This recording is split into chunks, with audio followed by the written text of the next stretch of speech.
Well, good morning, everyone. Good morning, everyone. We're going to call the meeting to order, and I'm Bill Glaskell from the Volcker Alliance. I run the state and local initiatives there. Thank you again for coming. I'll be back up in a second. Thank you for those of you who were here at the dinner last night. It was a wonderful time. Thank you also for coming this morning. I noticed just going to the green room down the hall, there was a sign outside the room that said Risk Assessment Workshop. I thought that's what we were doing here, except we're not just going to assess the risks, we're going to identify the risks, and we're going to solve the risks right here in the room. When we all come out of here, we're all going to be knowledgeable. We're going to take this stuff back to our state houses, and there will be no more problems ever with a budget. Is that right? Right, okay. And if you need to solve a budget deficit, I just want to let you know that the Fed has been very kind to leave us bags of money outside. Cash accounting works wonders. If you can stitch this back together and apply it to the deficit, you're golden. So, without further ado, let me bring up Dave Altig, who is our co-host and co-sponsor. Dave is Director of Research and Executive Vice President here at the Federal Reserve Bank of Atlanta. He and Dennis have been really, along with Chris, have been the motors behind this event.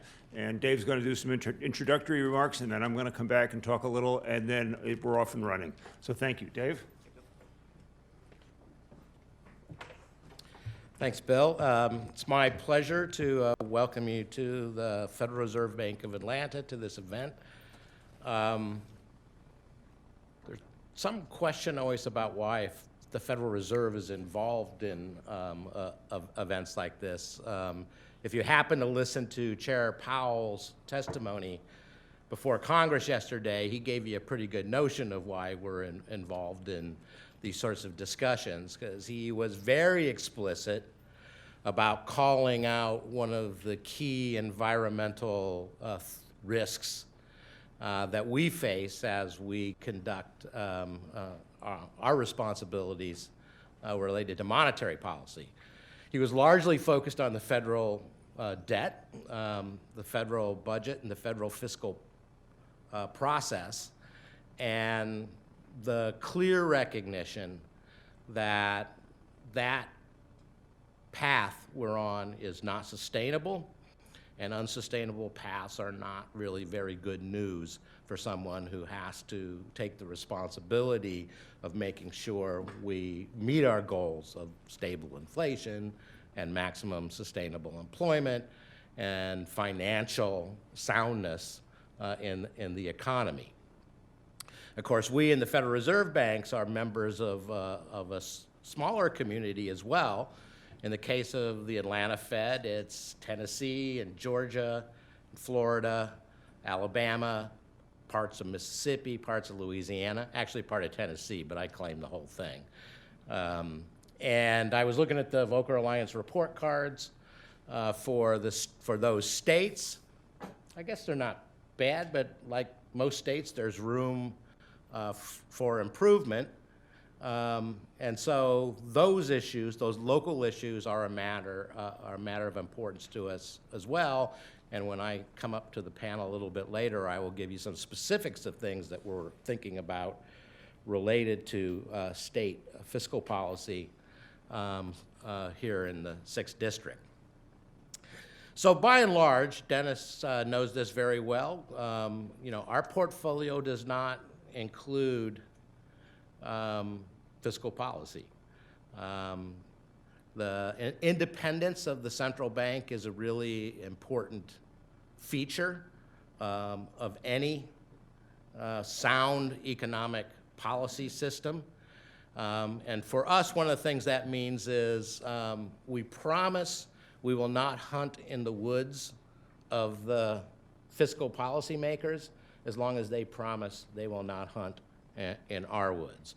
So the translation of that is basically we don't obviously support specific legislation, specific approaches, specific policies related to state, local, and federal budget issues. but we do have a role to play. And the role we have to play is this role. We can help to bring issues to light. We can convene people who will come up with the policies, approaches, and the processes that will create an environment where not only can we do our jobs, but the broader picture of a sound, safe, and productive economy will resound to the benefit of the citizens that we are jointly responsible for supporting.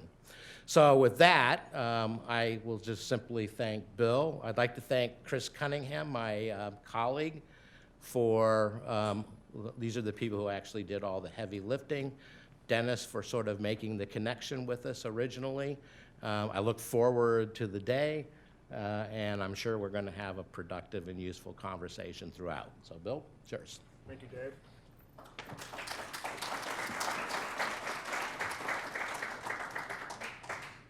Well, thanks very much, and welcome again. This is an awesome group, and there's also another awesome group out there in internet land. We are live streaming. We're live streaming all day. If you want to let any of your friends in your networks know that we're online, it's at the Volcker Alliance and the Atlanta Fed websites. So welcome also to our digital participants. It's an awesome group we have here in the room. As I mentioned last night, we've got legislators, academics, budget analysts, investors, policy experts. It's a really nice mix. And thank you so much again to the Atlanta Fed and the Atlanta Fed staff. Chris will run down all the names. Thank you to the Volcker Alliance staff.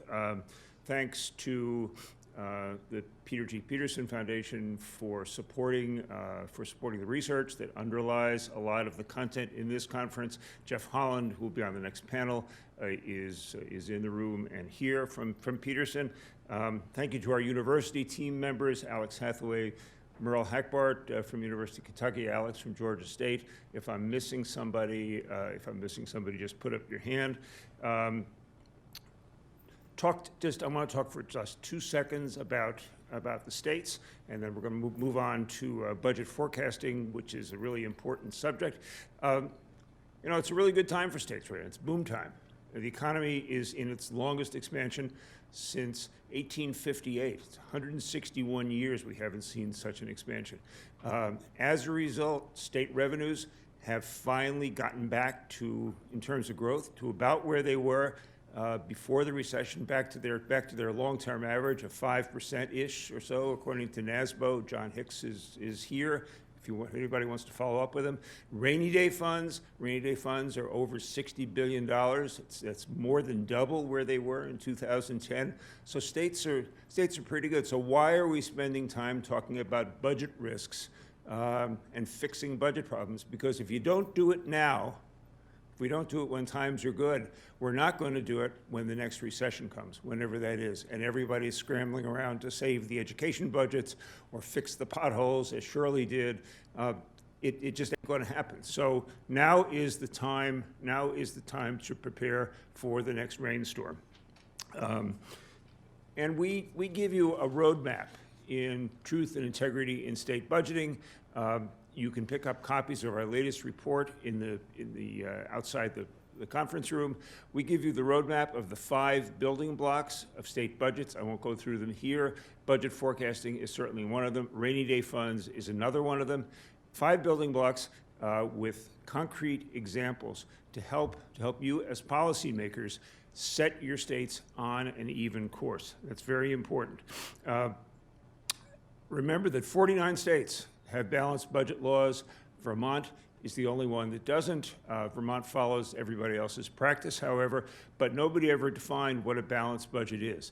This means that states can use all kinds of maneuvers, gimmicks, tricks to balance their budgets, especially when times are hard, and sometimes, in the case of some perpetual offenders, when times are good.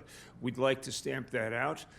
We'd like to help states address their $1.4 trillion in unfunded pension liabilities, their billion, maybe more, in unfunded infrastructure maintenance liabilities. We'll be discussing all these topics today and looking for solutions. So I'm going to leave it at that as an introduction. We're going to bring up our first panel, which is led by Jeff Holland from Peterson. As I mentioned, Jeff did a lot of work at the Congressional Budget Office for more than 2 decades, forecasting and estimating the federal budget such as it is. So he has a unique top-down view. And Sheila Amoroso from Franklin Templeton will talk about the market view. Andy Haughwout from the New York Fed has a view on revenues. And Juliette Tennert is one of the people who's seen it from the inside out as Utah Budget Director. It's a killer panel. I invite you to listen closely. And why don't we bring everybody up and let's get some wisdom. So thank you.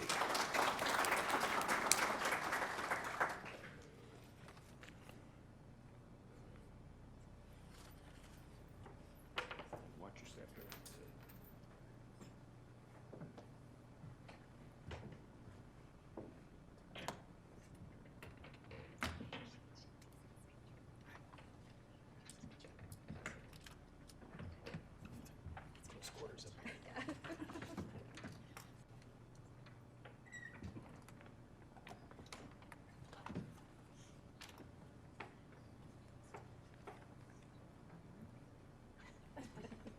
All right, well, good morning, everyone. Thanks to the Volcker Alliance and to the Atlanta Fed for inviting us. We're really honored to be here. Thank you to our distinguished panel. I'm Jeff Holland. As Bill said, I'm the Vice President of Research for the Peterson Foundation. And on behalf of the foundation, I thank all of you who have already mentioned our unsustainable fiscal policy. So far, that's what the foundation is all about. But that's not what this panel is about. This panel will be discussing better budget forecasting, identifying and lessening revenue risks. And so let me introduce the panel right now. So first we have Sheila Amoroso, who is the Senior Vice President and Director of Municipal Bond Department, of the Municipal Bond Department for the Franklin Templeton Fixed Income Group. We have Andy Haughwout, who is the Senior Vice President and Policy Leader for Household Regional Microeconomic Studies at the Federal Reserve of New York. And we have Juliette Tennert. Juliette, you'll have a vice president in your title? Sure, why not? All right, so for today, Yeah. today you can be president and director of economic and public policy research at the Gardner Policy Institute at the University of Utah. Well, our agenda for this panel is each panelist will talk for a few minutes on the subjects that Bill just mentioned. We'll have a 15 or 20-minute panel discussion and then open it up to questions from the audience.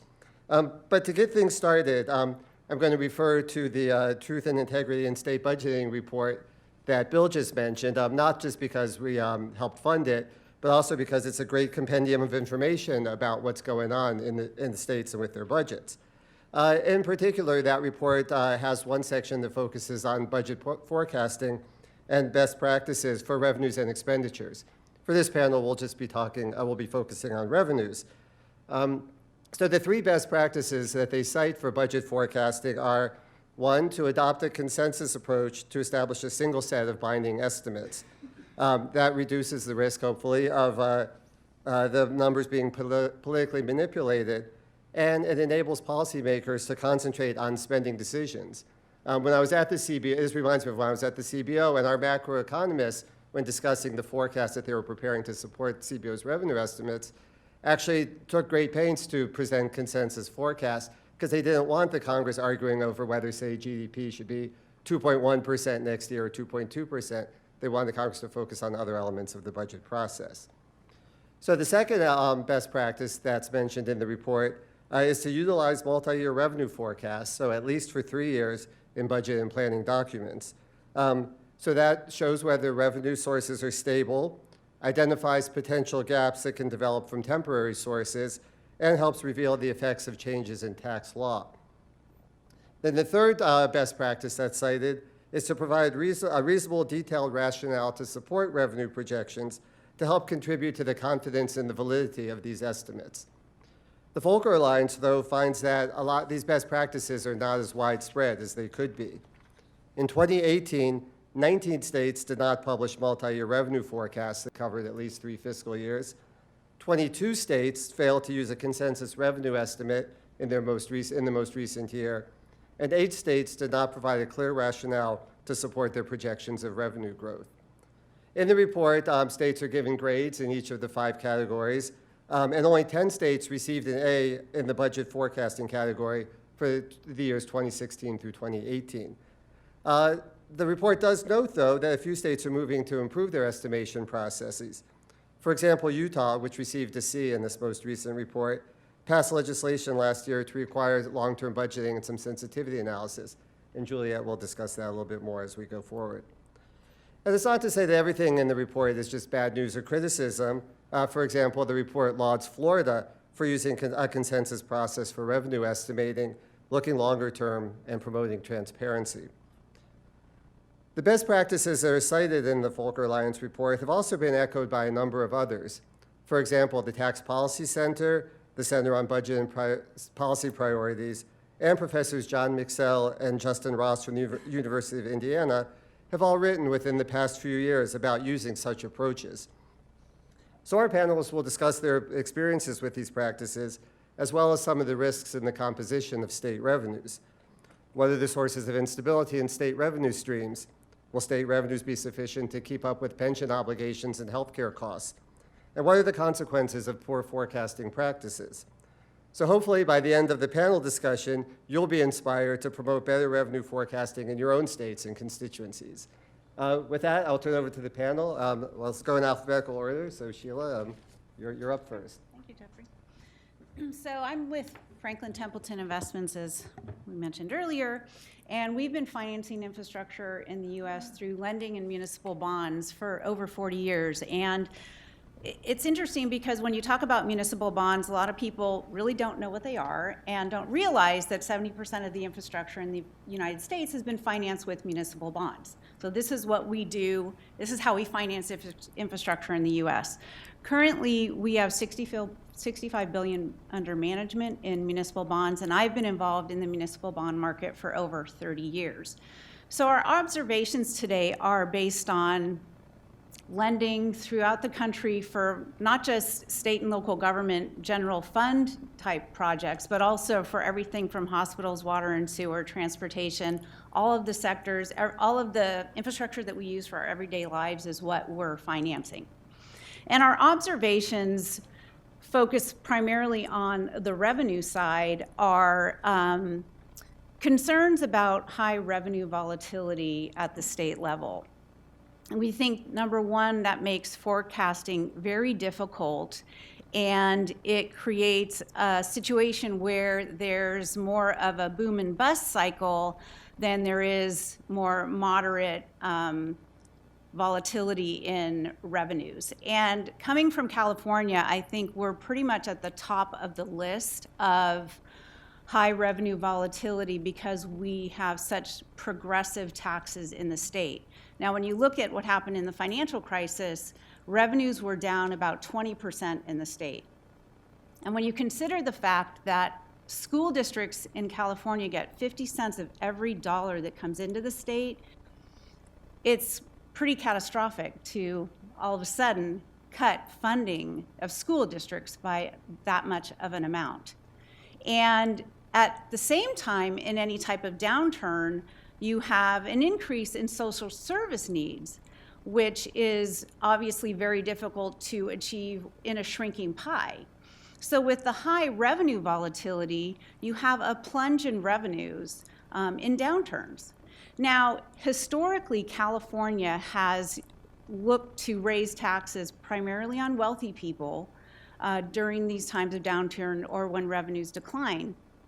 However, I think that's going to be much more difficult in the next downturn for 2 reasons. Number one, Connecticut and New Jersey have shown us that there is a practical limitation to tax increases because people leave and businesses leave, and they take their tax revenues with them. Now, the other issue that I think is concerning is that when you look at the SALT cap deduction, there's I think it limits a state's ability to increase taxes on wealthy people. So those two factors are going to be different in the next downturn.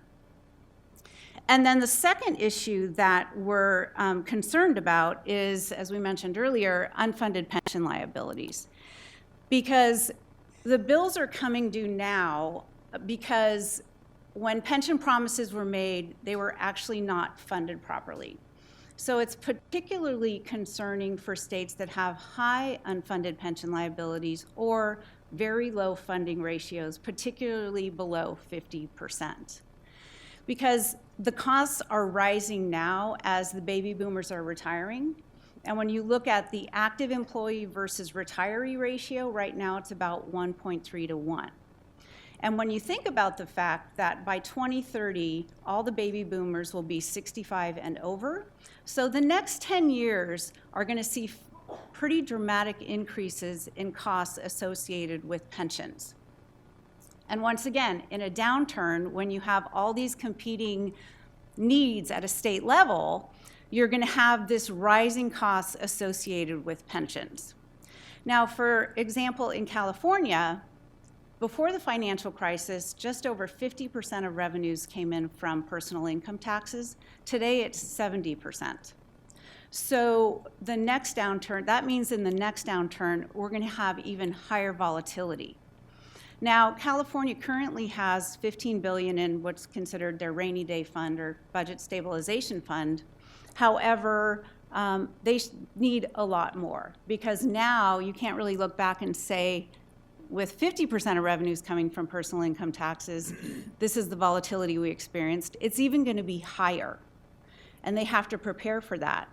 So they actually need more than $15 billion, which is in the plan for the future budgets, but once again, no one knows when the next downturn will occur, but when you think about, is it really efficient? The question is it really efficient to have such a high volatility revenue stream, requiring you to have a gigantic amount of money in a rainy day fund, sitting on the sidelines, when it could really be working for your economy if you had a more stable budget environment? Thank you. Thanks, Sheila. Thanks, and thanks to the Atlanta Fed and the Volcker Alliance for inviting me. I'm speaking only for myself today, not for the Federal Reserve System. I'm going to speak about fiscal policy, as Dave Altig pointed out. That is not our real bailiwick, but I will make some comments to bring some issues to light that I think are important. So the major state and local taxes, as Sheila sort of highlighted, vary in some important dimensions that contribute to their volatility. And there are three things that I want to touch on in that respect. So the first thing to point out is that it's really the bases that we're interested in. You know, the revenues that come from a given tax are the rate times the base. And so what we're really worried about is when we're taxing a base that's quite volatile. And Sheila pointed to the progressivity of, for example, California's income tax. That's something that contributes to volatility. That's because income at the top of the distribution can be quite volatile across the business cycle. So the predictability of a tax base is an important feature of the base. It consists of sort of how easy it is to tell when it's going to change directions. So if it's going to continue growing or if it's going to shift into a downturn, that's a difficult thing to do. It's very difficult to predict recessions, for example, and so recessions are going to contribute to volatility in many cases. The other thing is how big the shifts are when they occur, not just what direction they're in, but also how wide the volatility is. Those are really important things. How big the swings from the trend are can also be difficult to predict. A second is a correlation with the economic cycle. So some kinds of revenues, some kinds of taxes are going to be volatile in their own, but not super well correlated with the economic cycle. The issue with a tax that's extremely highly correlated with the economic cycle is going to be that it's going to decline, the revenues are going to decline, the base is going to decline at the worst possible time, just when the economy is sinking and you're going to need more revenues for lots of other social needs.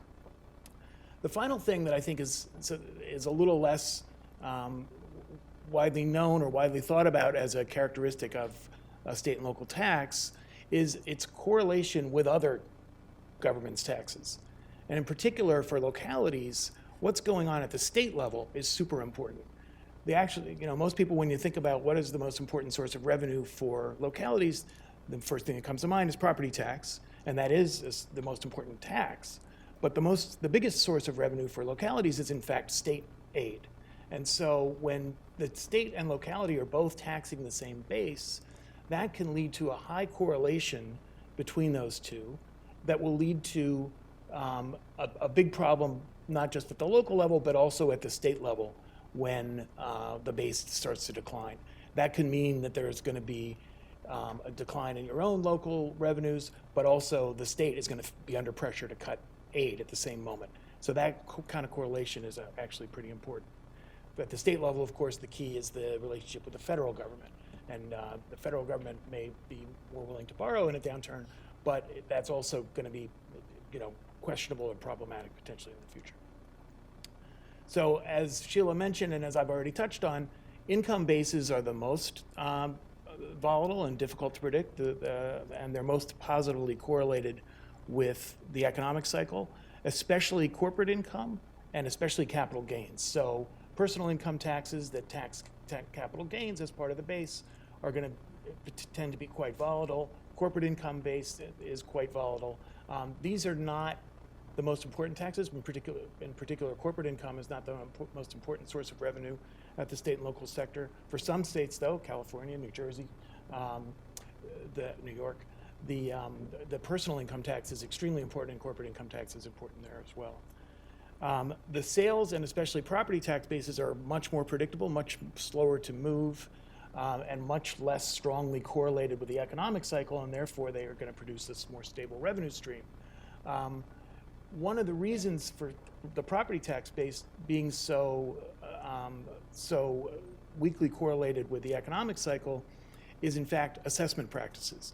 It's not just that house prices don't move with the economy, in fact they do, but it takes a while for those changes in the value of the base to actually feed through into the base as taxed and into the revenue stream. A second point to mention here is that a portfolio of taxes can actually help insulate the government from volatility. So if you're only taxing one base, then you're going to be subject to all the variation in that base. If, however, you tax several different things, each of which is either weakly or maybe even negatively correlated with the others, you'll find yourself in a situation where when one is rising, the other is falling, and that could be a good mix to have. So two more points I'd like to make. One is that the worst problems, I think, will often arise from relatively idiosyncratic shocks to a state's economy or a local government economy. That's because when the national economy is in recession, monetary policy is likely to respond. There may be a fiscal response at the federal level that will help smooth the situation for subnational governments. But when it's an idiosyncratic shock, when it's just your town or your state that's had the shock, there may not be any other aid forthcoming. There may not be a monetary policy response if the rest of the economy is growing strongly. So harnessing one's fortunes to a particular local tax base that might have variation can also be quite risky. And the final thing I want to mention is to take a step back and just talk about over the last 25 years or since the early 2000s, last 20 years, there's been a huge variation in the way that states have managed their balance sheets. And this touches on some of the points that Sheila raised. In particular, there have been some states where pension obligations have become larger and larger, unfunded liabilities become larger and larger, and then some states where they've actually managed those quite a bit better. Overall, one thing we've seen in some work that I've done with my colleague Bob Inman at the Wharton School is that it had been the case prior to the recession of 2001 and 2 that states would sort of build up their balance sheets, their assets during recoveries, and then they would sort of fall back during recessions. They'd sort of spend down rainy day funds and maybe underfund the pensions for a few years, and then they'd build them back up. What we've seen in the more recent period is that states don't build their balance sheets during the recovery. They fall during the recession. They stay flat. They fall further during the next recession. And during the Great Recession, we saw a very large decline in the net asset position of the states. And that's a worrying trend that's driven largely by the pension problems that Sheila pointed to. Thank you. All right, thank you very much. And I'm just echoing my colleagues here. Thank you to the Volcker Alliance and the Atlanta Fed for convening us here today and for the opportunity to participate in these very important discussions. I've been asked to talk a little bit about Utah's process for multi-year budgeting, which Jeff alluded to in his opening remarks. So I'll do that, but just before I do that, let me provide a little bit of context on the state of Utah. We have a population of 3.2 million people. Our major revenue sources are the sales and the income tax. In Utah, the income tax is constitutionally earmarked for purposes of education. So our combined general fund and education fund revenues, which would be kind of equivalent to most states' general funds, revenues. I'm a revenue forecaster forever, economist forever. Appropriations. The appropriations are approximately $7.2 billion. Rainy day funds in Utah, so we including the general fund, education fund, rainy day funds, and then we have a specific Medicaid rainy day fund, currently sit at a little over 10% of total appropriations. So really, and policymakers have been very focused on building those rainy day funds up, over a decade. In the middle of the Great Recession, they were really thinking about building those rainy day funds back up. A consistent theme in the state is that of growth. So Utah's the fastest growing population in the nation since 2010. Utah's population since that time expanded by over 14%. So just policymakers are consistently dealing with growth. It's not news to any of us who are here that public budgeting is very much an exercise in prioritizing in the face of scarcity, and this is especially challenging in this high growth, high demand environment. So I think, in part, this is why you see Utah policymakers especially engaged in the fiscal sustainability practices that we're talking about today, just a consistent high demand environment, because when that downturn comes, they'll be managing revenue shortfalls, managing, increases, the countercyclical expense increases, but no one hits the pause button on public education. So I think that's why you see this really forward thinking going on in our state. So one of the more recent developments in Utah's approach to fiscal preparedness is the implementation of the longer term multi-year budget forecast. And this is something that legislators put into statute in 2018. Then House Majority Leader and now Speaker of the House, Brad Wilson, sponsored some legislation that requires a rolling 3-year budget evaluation. So over the course of 3 years, the Legislative Fiscal Analyst Office is engaged in a number of different evaluations of fiscal preparedness. So in the first year, the analyst does an assessment of revenue volatility and implications of that of the volatility in different revenue sources for targets in the rainy day funds. And that's this bill recodified that practice, but that's a practice that's been done since 2008. So since basically hit the bottom of the recession, and this process is implemented.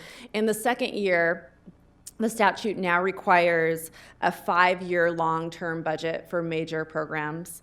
And then in the third year, there's a budget stress test that tests that long-term budget against economic shocks. And I think, so the adoption of this legislation is a good example on how research like that of the Volcker Alliance is especially important. And Jeff mentioned that Utah received a grade of C in budget forecasting, and C's definitely get degrees.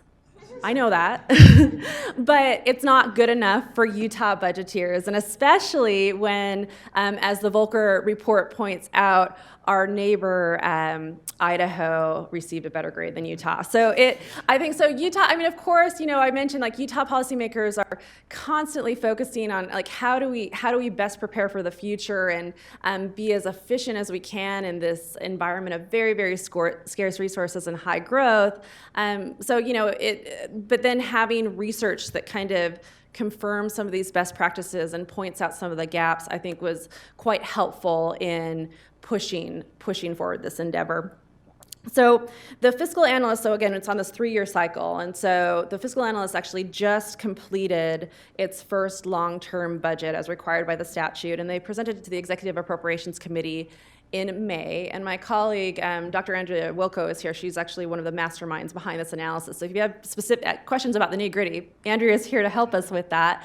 But so the analysis was presented in May. The current budget is appropriated through fiscal year 2020, and this round of the long-term budget or multi-year budget goes through fiscal year 2024. There are projections on both the revenue side and both the expenditure side. The analysts presented a couple of scenarios, so a moderate trend growth scenario, and they also presented the legislature with kind of like a moderate recession scenario. In addition to those scenarios, I think that it's really nice that the analyst also provided kind of like a tool, so essentially a calculator for policymakers to use if they wanted to change some of the assumptions in those forecasts. Because we know, and we'll probably talk about this a bit in our discussion, but we know that the trick to these projections is all about the assumptions, you know, and best practice is certainly having consensus in those assumptions, but it is also nice to understand kind of the range of possibilities. And so the analyst has built that into their analysis. So again, that this round was just presented in May. It's probably too soon to really talk about specific actions or how policymakers are reacting to the results of that analysis. The analysis shows that in kind of a moderate growth trend scenario, the state will be in a net positive position by 2024, cumulatively. In a moderate recession scenario, given the assumptions, in a net negative position. And, so again, it's maybe too soon for that specific analysis to kind of interpret some of the actions, but I think generally, while the results of the analysis and planning to make sure that the budgets are shored up are incredibly important, I think just the act of the analysis itself is really important, and policymakers just kind of reacting to this new environment, or not new environment, but this environment of thinking beyond the budget cycle, thinking into the long term. It's sometimes hard, when you're dealing within that 2-year budget cycle. You can kind of get distracted and not think about the long term. But just having this process helps to look to the long term. And I talked to our fiscal analyst in preparation for this panel, and he, again, not the specific results, but just the act of doing the analysis, he said that some of the benefits included just having this ability to kind of manage through the business cycle. So, going out at least 5 years usually will get you through a good portion of the business cycle, setting really sustainable expectations and being able to meet them. So now there's kind of some reality around what things look like 5 years out. And then finally, as economists, it's really hard to predict those turning points. But when those turning points come, even if we're not predicting them, just putting policymakers into a position where they can avoid making those crisis-driven decisions. So, I kind of making a plan.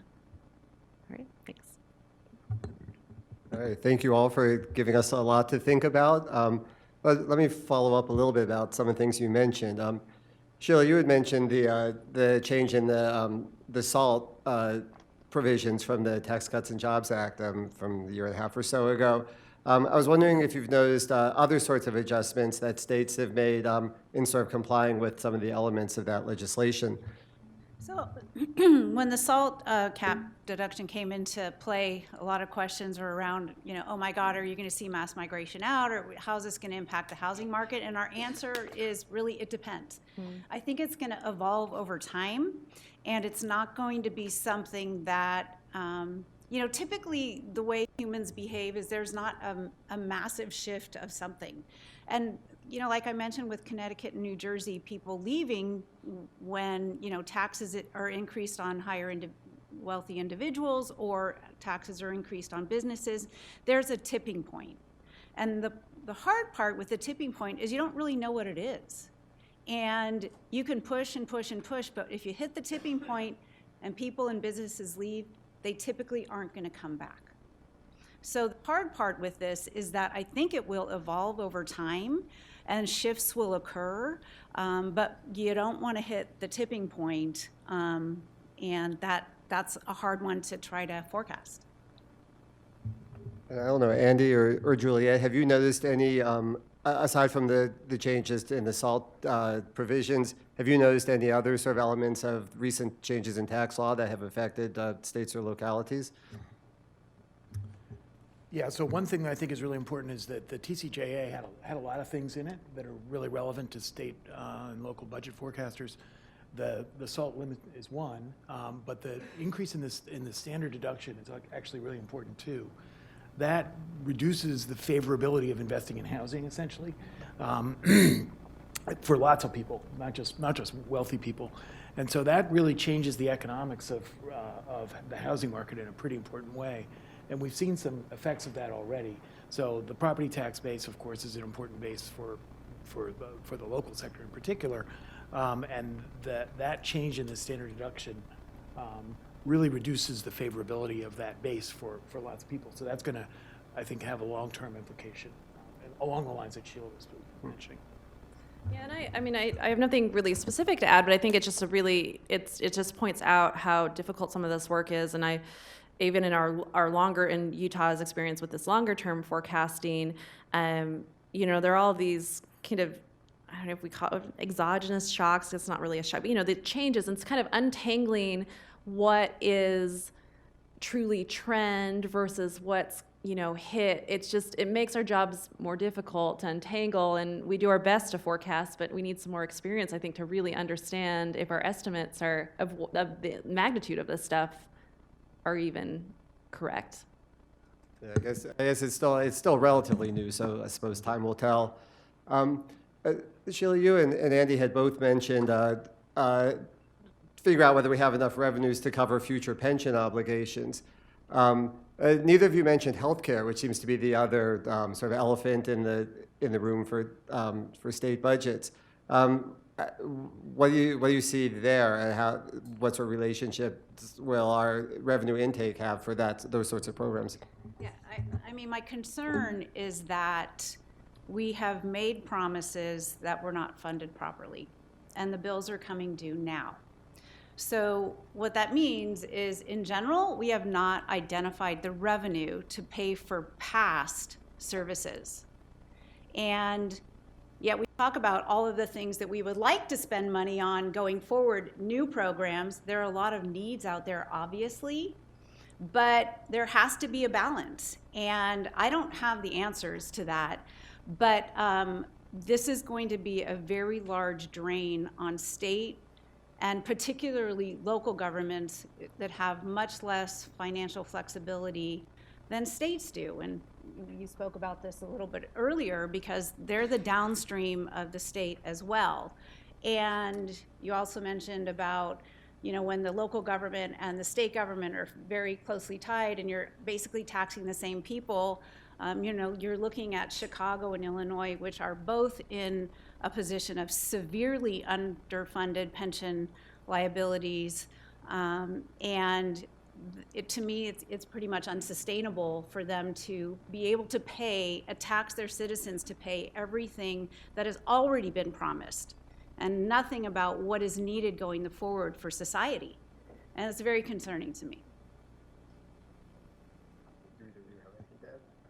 Oh, I mean, I guess I can add to, I'm speaking from a state perspective, and, spending a number of years in the Legislative Fiscal Analyst Office and then spending time on the executive branch, state budgets get hit with this from a couple of sides. So there's the whole Medicaid issue and federal funding for Medicaid, and, will that federal funding be there in the future, and kind of preparing for that. Utah's taken some steps in terms of their own kind of design and expansion, and then also I mentioned that Medicaid rainy day fund, but then also as employers of employees, rising healthcare costs, an aging population, that's more and more of a pressure. And so I would say even in the state of Utah, where we have a pretty good handle on pension liability, it's still something that, needs to be planned for. And that's what's nice about some of this research on budget stress testing and thinking about the long term, is we can kind of get a look out into the future, given what the population is expected to look like in 5, 10, 15 years, given our expectations about healthcare increases. We kind of can know what those gaps look like and try to plan to them, but it's incredibly difficult. Sorry, you may want to move on, but I just want to point out that we're talking about this and the stresses in particular in the pension system and other post-employment benefits, the healthcare in particular, in a period where the economy has been growing, as Bill pointed out, for the longest period, uninterrupted, maybe in U.S. history, certainly for over 100 years. The stock market's at all-time highs. So these are periods where we should be feeling like, okay, this is a pretty good situation economically and financially, and yet these pension liabilities and the OPEB have really not been addressed in any fundamental way. And I think that's an important thing to point out, is that this is the moment, as Bill said, where we really want to try and get a handle on these problems. Well, thanks. That's a great lead into my next question, which is we've talked a lot about sort of conventional sources of funding, property taxes, income taxes, sales taxes, and so on. Should states and localities be considering other newer taxes, for some sort of wealth taxation, marijuana taxation for the places where it's legal? I don't know, something else to do with like internet sales taxes. Are those things that states should be looking at now, given that the economy is good and these commitments have already been made? I'll throw that out to whoever wants to answer it. Well, I can just say that, so the newer taxes today are the cannabis taxes and, that, and online gaming is another one.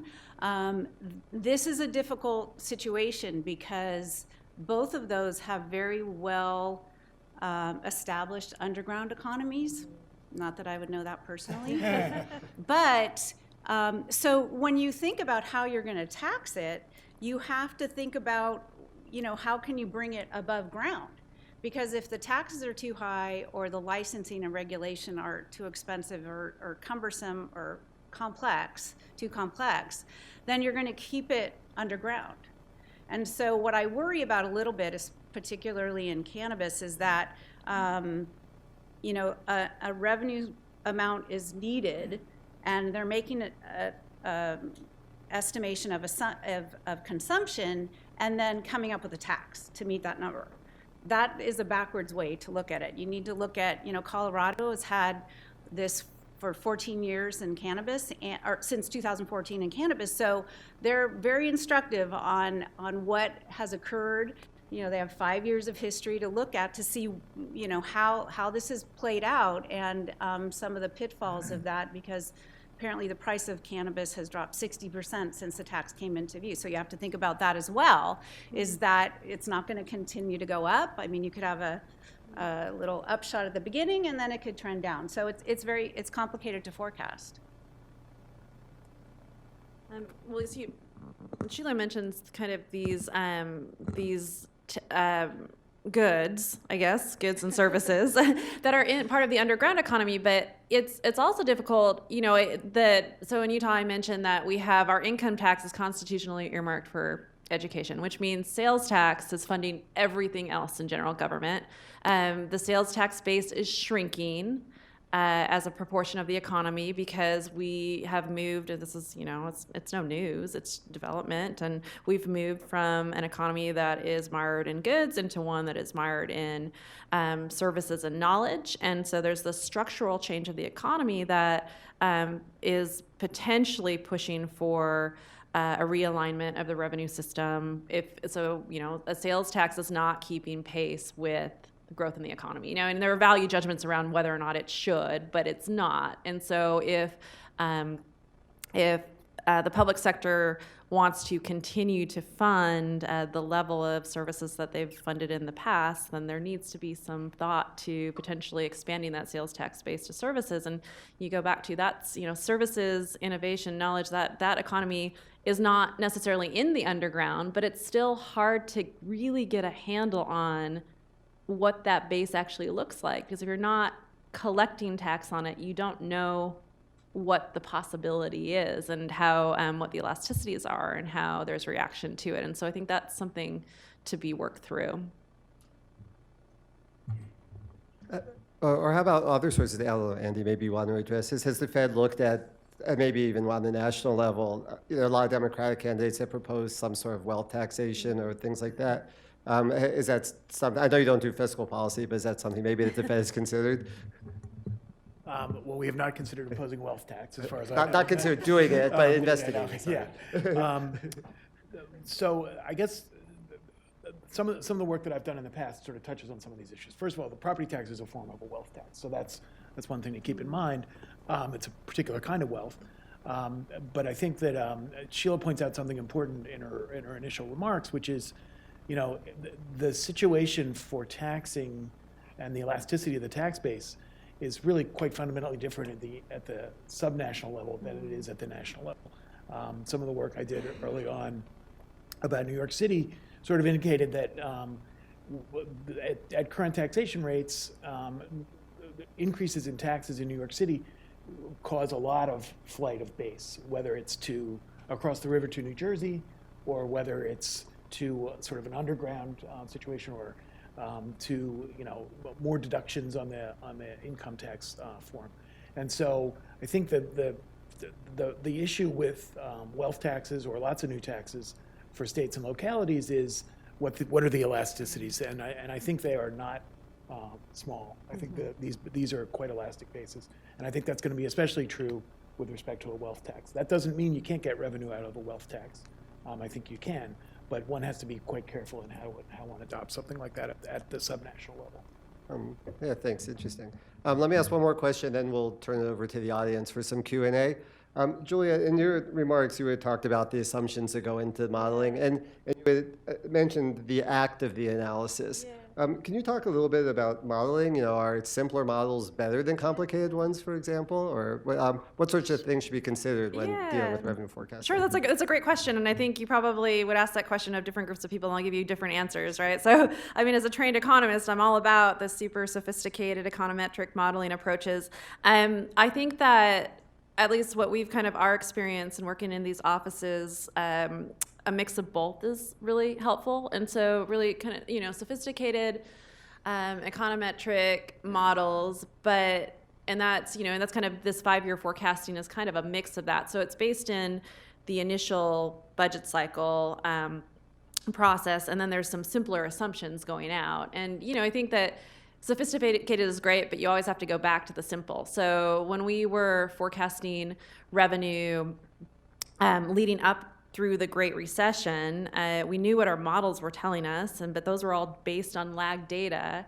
And had we just been talking to our Medicaid director as like a simple signal of what's to come, or maybe paying a little bit more attention to those unemployment insurance claims, a very simple signal, I think that we would have had better information. And so I think a mix of the two, maybe that's kind of a cop-out, but a mix of the two I think is a helpful approach. And that in the Utah experience, this multi-year forecast, you can get super, super precise without adding a whole lot of accuracy the more sophisticated you get. And so taking a little bit more of a simple approach as you're getting farther out, I think is probably prudent. All right, well, thanks. So let's, are there any questions for the audience, from the audience now? Do we have a microphone or sorry. Oh, so in the back.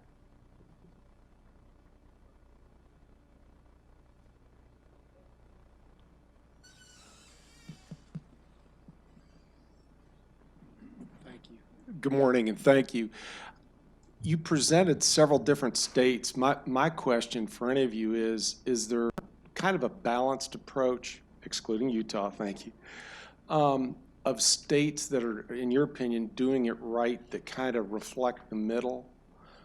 Obviously, we're seeing states in the Northeast and other parts of the country that taxation has gotten so high, there's flight of jobs and wealth, to your point. Is there just a model of anybody in the middle? Well, for us, we're really the overriding theme for us is unfunded pension liabilities and how we're viewing our what we're willing to invest in or not in terms of state and local governments. So for states that have kept up, made the promises and kept up, like the Florida, Tennessee, Utah's in pretty good shape, California's in pretty good shape, Oregon, Washington, Idaho. There's many more out there. I'm sorry if I have not mentioned all of them. But so we're really looking at that, because what's going to happen is that, and I think all of us have talked about this, is that taxes are going to have to go up in order to pay for that if it's sustainable. But it has to be affordable. It has to be affordable for the residents to make these payments. And once again, these are all payments for past services. So that's the screen we are looking at. Yeah, I think that point's really critical, and I just want to reemphasize it. I mean, if I raise taxes on somebody and then give them back really great services, they may find that deal very worthwhile. If I raise taxes on them and it pays for something that was received years ago, it's hard to see why residents would want that deal. And so I think this management of those past liabilities, I think, is a crucial factor. In the work that I've done with Inman, we see this tremendous variation over the states in the way they manage those balance sheets. And in particular, New Jersey, where I live, so sad to say, has had a pretty bad record with very large liabilities on that financially. Whereas Wyoming is another example of a state where they've had just a tremendous increase in the public sector's wealth. And so that management, I think, really varies a lot. And also, there are some states that are, like New Jersey is not in the best shape, but actually it's in pretty horrible shape from a pension perspective, but the local governments are in much better shape. Yeah.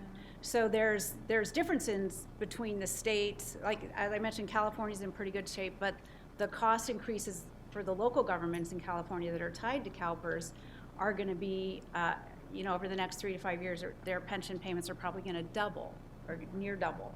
That's going to be extremely difficult for them. So there are differences between the states and local governments in some situations. Sheila Weinberg, Truth in Accounting, from Illinois. Illinois voters will consider a progressive income tax, a change in their constitution. The people for that are claiming that it's a myth that people are leaving the state because of tax policies. So is there studies that you can point to that show that this is really a fact, or is that just assuming people are going to leave? And the second question is, are states doing accrual budgeting versus this short-term cash basis budgeting? So you can just look back on the history of Connecticut and New Jersey and see that people have left, and there were lots of stories about the hedge funds leaving New Jersey, heading down to Florida, and they're taking their tax revenues with them as well as their employees.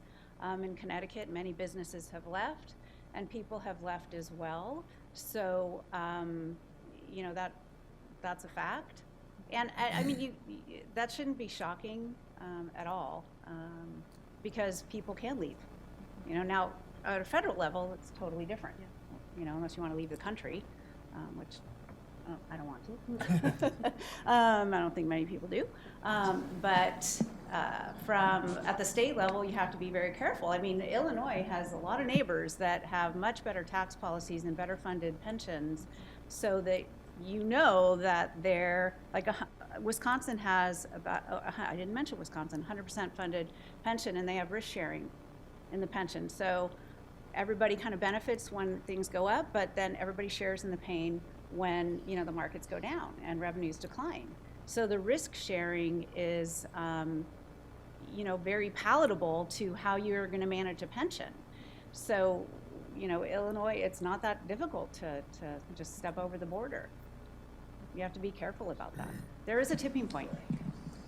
I would there is a little bit of an academic literature on this subject where that some of it's done at the national level, and at the national level, people don't so much leave the country, but they find ways of sheltering their income.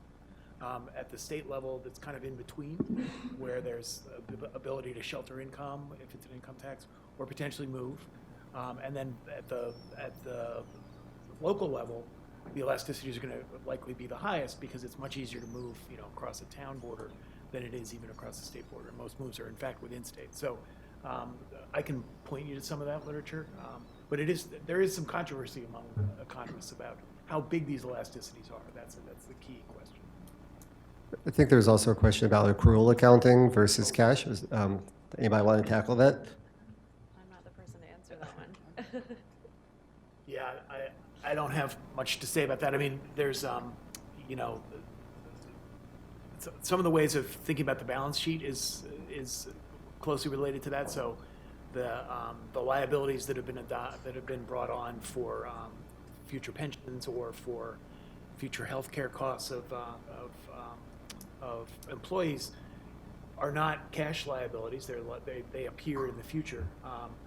And so a more transparent accounting system might bring those forward and make it more clear that that's being done when it's happening. So an accrual accounting could do that. Hi, I'm Carl Gollivan. My question primarily would be addressed to Mr. Haughwout concerning the Federal Reserve and the monetary issues. The question is drawn primarily from a speech given by an economist, Stephen Zarlenga, Z-A-R-L-E-N-G-A, at the U.S. Treasury back in 2003. It's reported in the American Monetary Institute's journal, monetary.org, titled The Lost Science of Money. And to quote very briefly, the fiscal problem has its roots in the structure and control of our monetary system, and I intend to show how that structure has ultimately been based on a false or inadequate concept of the nature of money. The problem is that money has not been accurately defined. Now, this is a speech at U.S. Treasury. One of his ultimate suggestions is that the Federal Reserve should be nationalized, placed under Treasury, and literally Lincoln's model of creating public money without paying interest to create it to solve fiscal problems is a solution. I realize this might run contrary to Federal Reserve policy, but any thoughts on that perspective? I would say that those kinds of questions are really up to the Congress and not to the Federal Reserve itself. Of course, we exist at the pleasure of the Congress and the executive branch.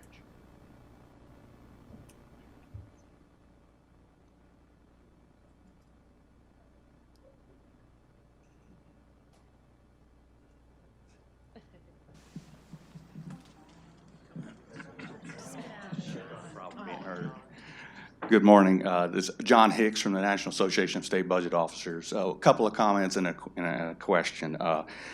Just for other people, the Stanford University sociologist has done a really the most in-depth study on the migration of wealthy people, and it's a counter to some of the comments, but in specific states, I'm not going to disagree that people left, but so anyway, Cristobal Young is his name if you want to look it up.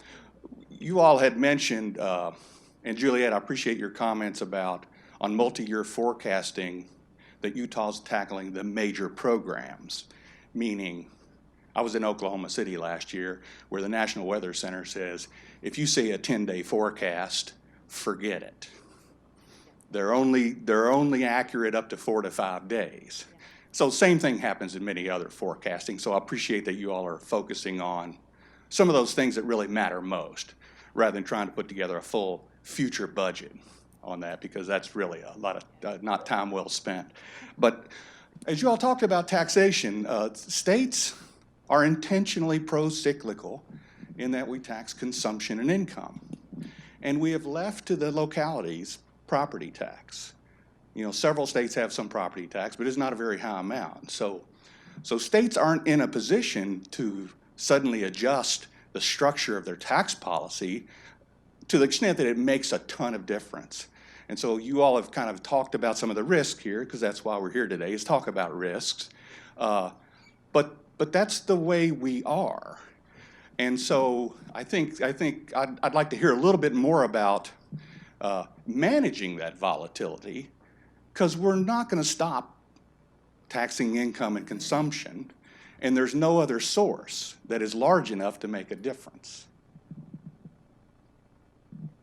I can start off. I'm sure my colleagues have some great insight here as well. But I have now that I work again, kind of worked in the public sector and these as a practitioner, and now I'm kind of on the academic side doing research. And some of my friends in the business school kind of get it exactly this when we're talking about volatility. Well, it's just because of the nature of the tax structure. Change the tax structure, address the volatility, and it's not. Those practitioners, it's not so simple. And so I think that, and we'll have discussions on this through the day, but I do think it's just understanding the volatility, acknowledging the volatility, doing revenue forecasts, but being honest about what the uncertainty and probabilities of those forecasts coming true are, and then planning towards addressing any gaps that emerge because of the volatility. So this focus on building up rainy day funds to an appropriate amount, because as I think as Sheila mentioned, as you're building up these reserves, you're taking money out of the economy. So you have to do the right balance there. But I think really I think the exercises are important in understanding the sources and forecasting, and then trying to plan to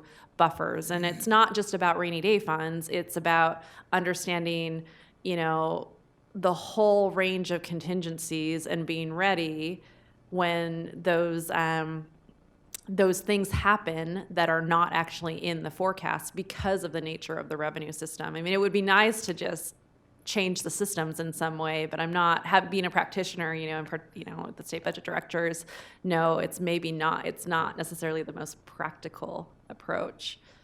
Yeah, and I mean, personally, I'm coming and living in California for 60 years and looking at the shift in taxation over, since the time I was born. There are less volatile ways to do this. And there are states that don't have personal income taxes. They have less volatile revenue streams. So, when you look at, and we mentioned capital gains, it's a huge issue in California with, the peak and the drop and the peak and the drop with the capital gains. So I think one of the other issues, and Juliette mentioned it, but is really going back and looking at your assumptions and the mistakes you've made, or not mistakes, but kind of the postmortem, things that worked, things that didn't work, to understand what's driving this. And I'm not sure that really happens a lot, but we have to get better at this because of the situation we're in right now, where we've overpromised and we haven't identified the revenues yet for the pensions and OPEBs.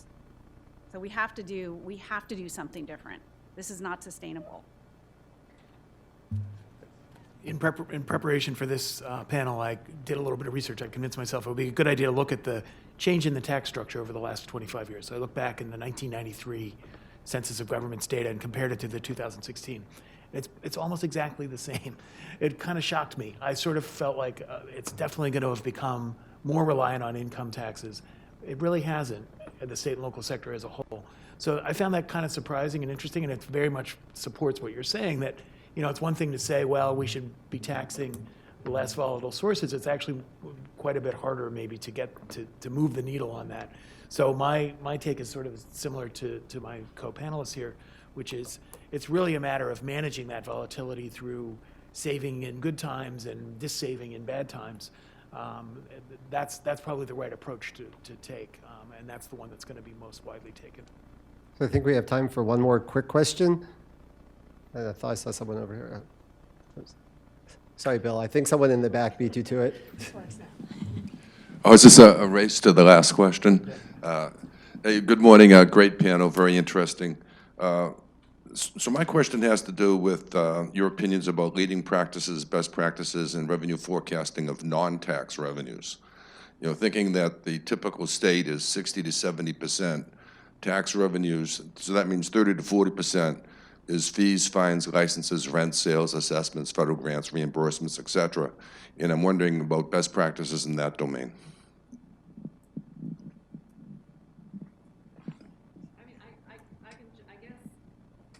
It's such a good point. It's such a good point. You can really focus on what's going on with the sales tax, and if you're missing out on what's going on in everything else, again, you're going to get into a position where you're not maybe prepared.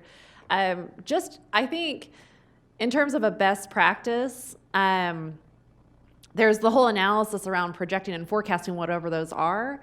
But I think a best practice is just having a good accounting of all of that stuff, right? So for example, Utah is what I know. I know that other states also do this, attempting to put together a federal funds budget and have the legislature take a look at federal funds. We know Medicaid, but they're all over the budget. And when a state agency begins using federal funds for a program, if in the future those federal funds are constrained, that has some implications for the tax revenues on the other side. And so I'm not sure that I'm really getting your question, but just your point is really good. What are those things? And having a really good, solid accounting of where those are, where they're coming from, and then you can start thinking about the risk to those sources.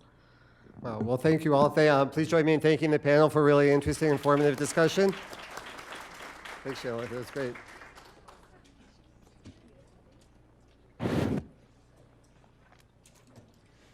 Thank you very much, panelists. We're going to just segue right into the next session. A reminder for panelists in all the sessions today, please remember to use the mics, get close to the mics, slide them down the table. We are live streaming, and people out there around the world would like to hear what you have to say. Number two, the Idaho forecasting bill that Juliette referred to was actually known as the Beat Idaho bill, as it was identified on the floor, because Idaho are neighbors and rivals. So don't discount the role of neighbors in nudging and prodding in terms of best behavior. We're going to segue right now to the infrastructure panel. If you talk about forecasting, this is an area where very often we don't know what we don't know. Our research and other research suggests that the value of deferred maintenance in the states, in the cities, is sometimes a matter of conjecture. It's a matter of how many potholes can we afford to fill, rather than what is the actual total. Shirley last night told us about how badly Atlanta was doing in this area. So this is a very dynamic topic, and if you talk about unfunded liabilities, this is a big one that we really don't have a number on. So Dennis is going to come up. Dennis is now Mr. Infrastructure at Georgia Tech, and leading the panel. We have a great panel today. Dennis, we have a seat for you if you'd like, or standing. And on we go.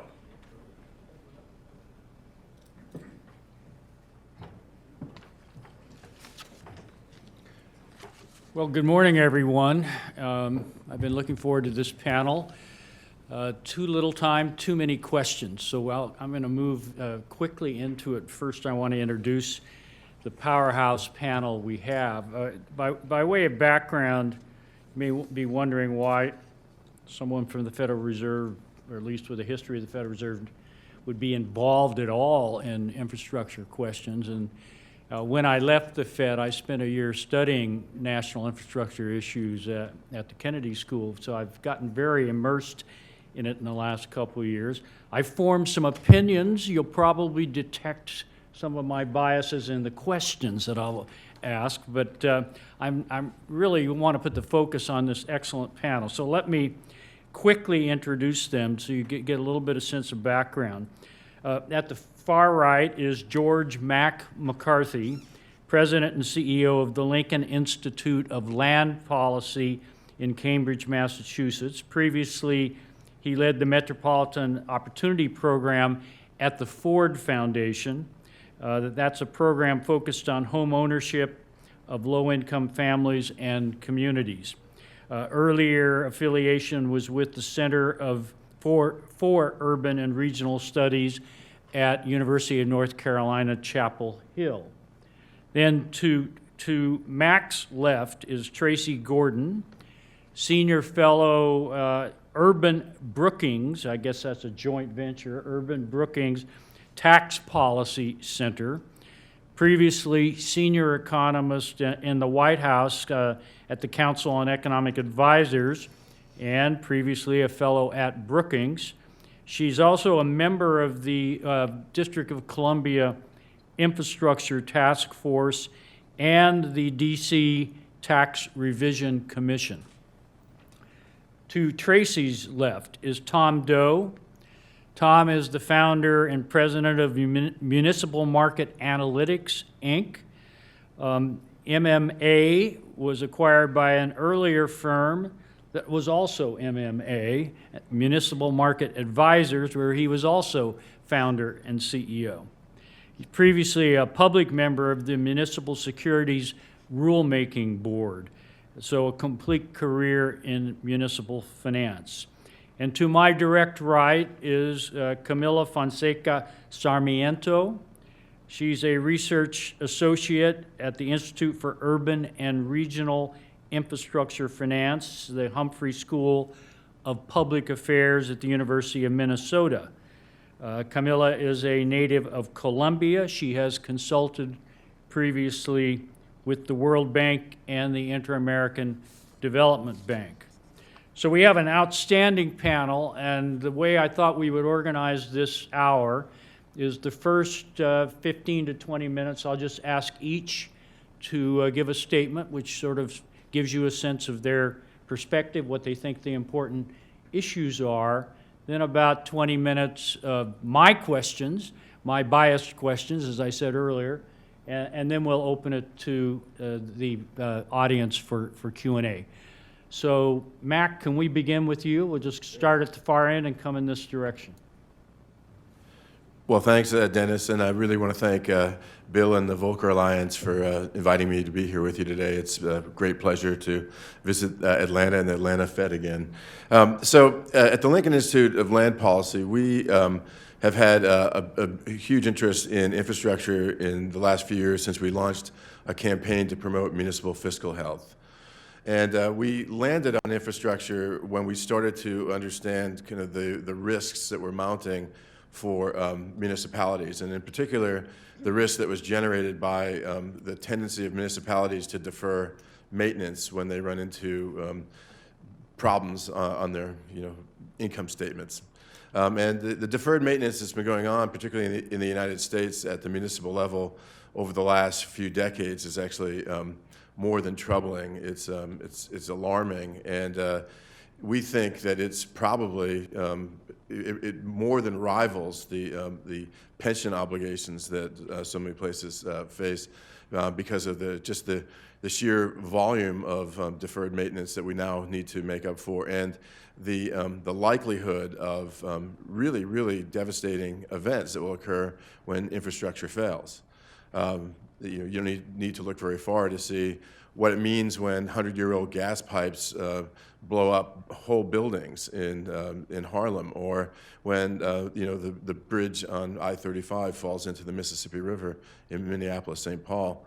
And we have tens of thousands of deficient bridges all over the country. We have failing infrastructure underneath our cities. And more troubling for us is the lack of knowledge that we have at the municipal level on what our infrastructure actually is. The capital accounting that we've done is, let's say, less than deficient. And so, in any case, within 2 years of launching this municipal fiscal health campaign, we realized that we needed to really take a really close look at the capital accounting that's going on in municipal finances. And we worked with the Volcker Alliance, with Stanford, with Infrastructure Bank. We brought together national experts on deferred maintenance to talk about what was going on. And we brought the municipal bond market agents and rating agencies to that meeting just to find out what it was that was keeping them from actually looking at the status of deferred maintenance and potential risk that was associated with that when they actually did things like underwrote bonds or rated localities. And we were stunned to find out that the few places that actually do a good job of really recording the character and quality of their capital stock were punished when they actually disclosed how their capital stock, the status of their capital stock, because the rating agencies actually, once they knew, they said, oh no, this is something that was really kind of troubling. More troubling still is that states, which are ultimately the receivers of failed municipalities, have done very little to require their municipalities to report. on their deferred maintenance. And there's really only 5 states and the District of Columbia that actually do anything. And Juliette on the last panel would be happy to know that better than Idaho, Utah is one of those states. Utah, Tennessee, California, Alaska, and Hawaii are the 5 that actually do any of that.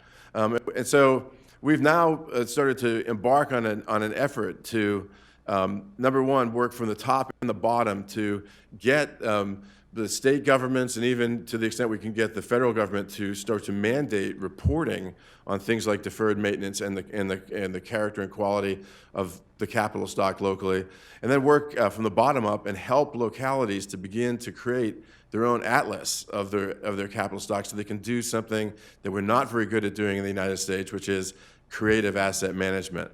So I'll leave it there, and we'll talk a lot more about asset management, I'm sure, in this panel. And once again, thanks for the opening.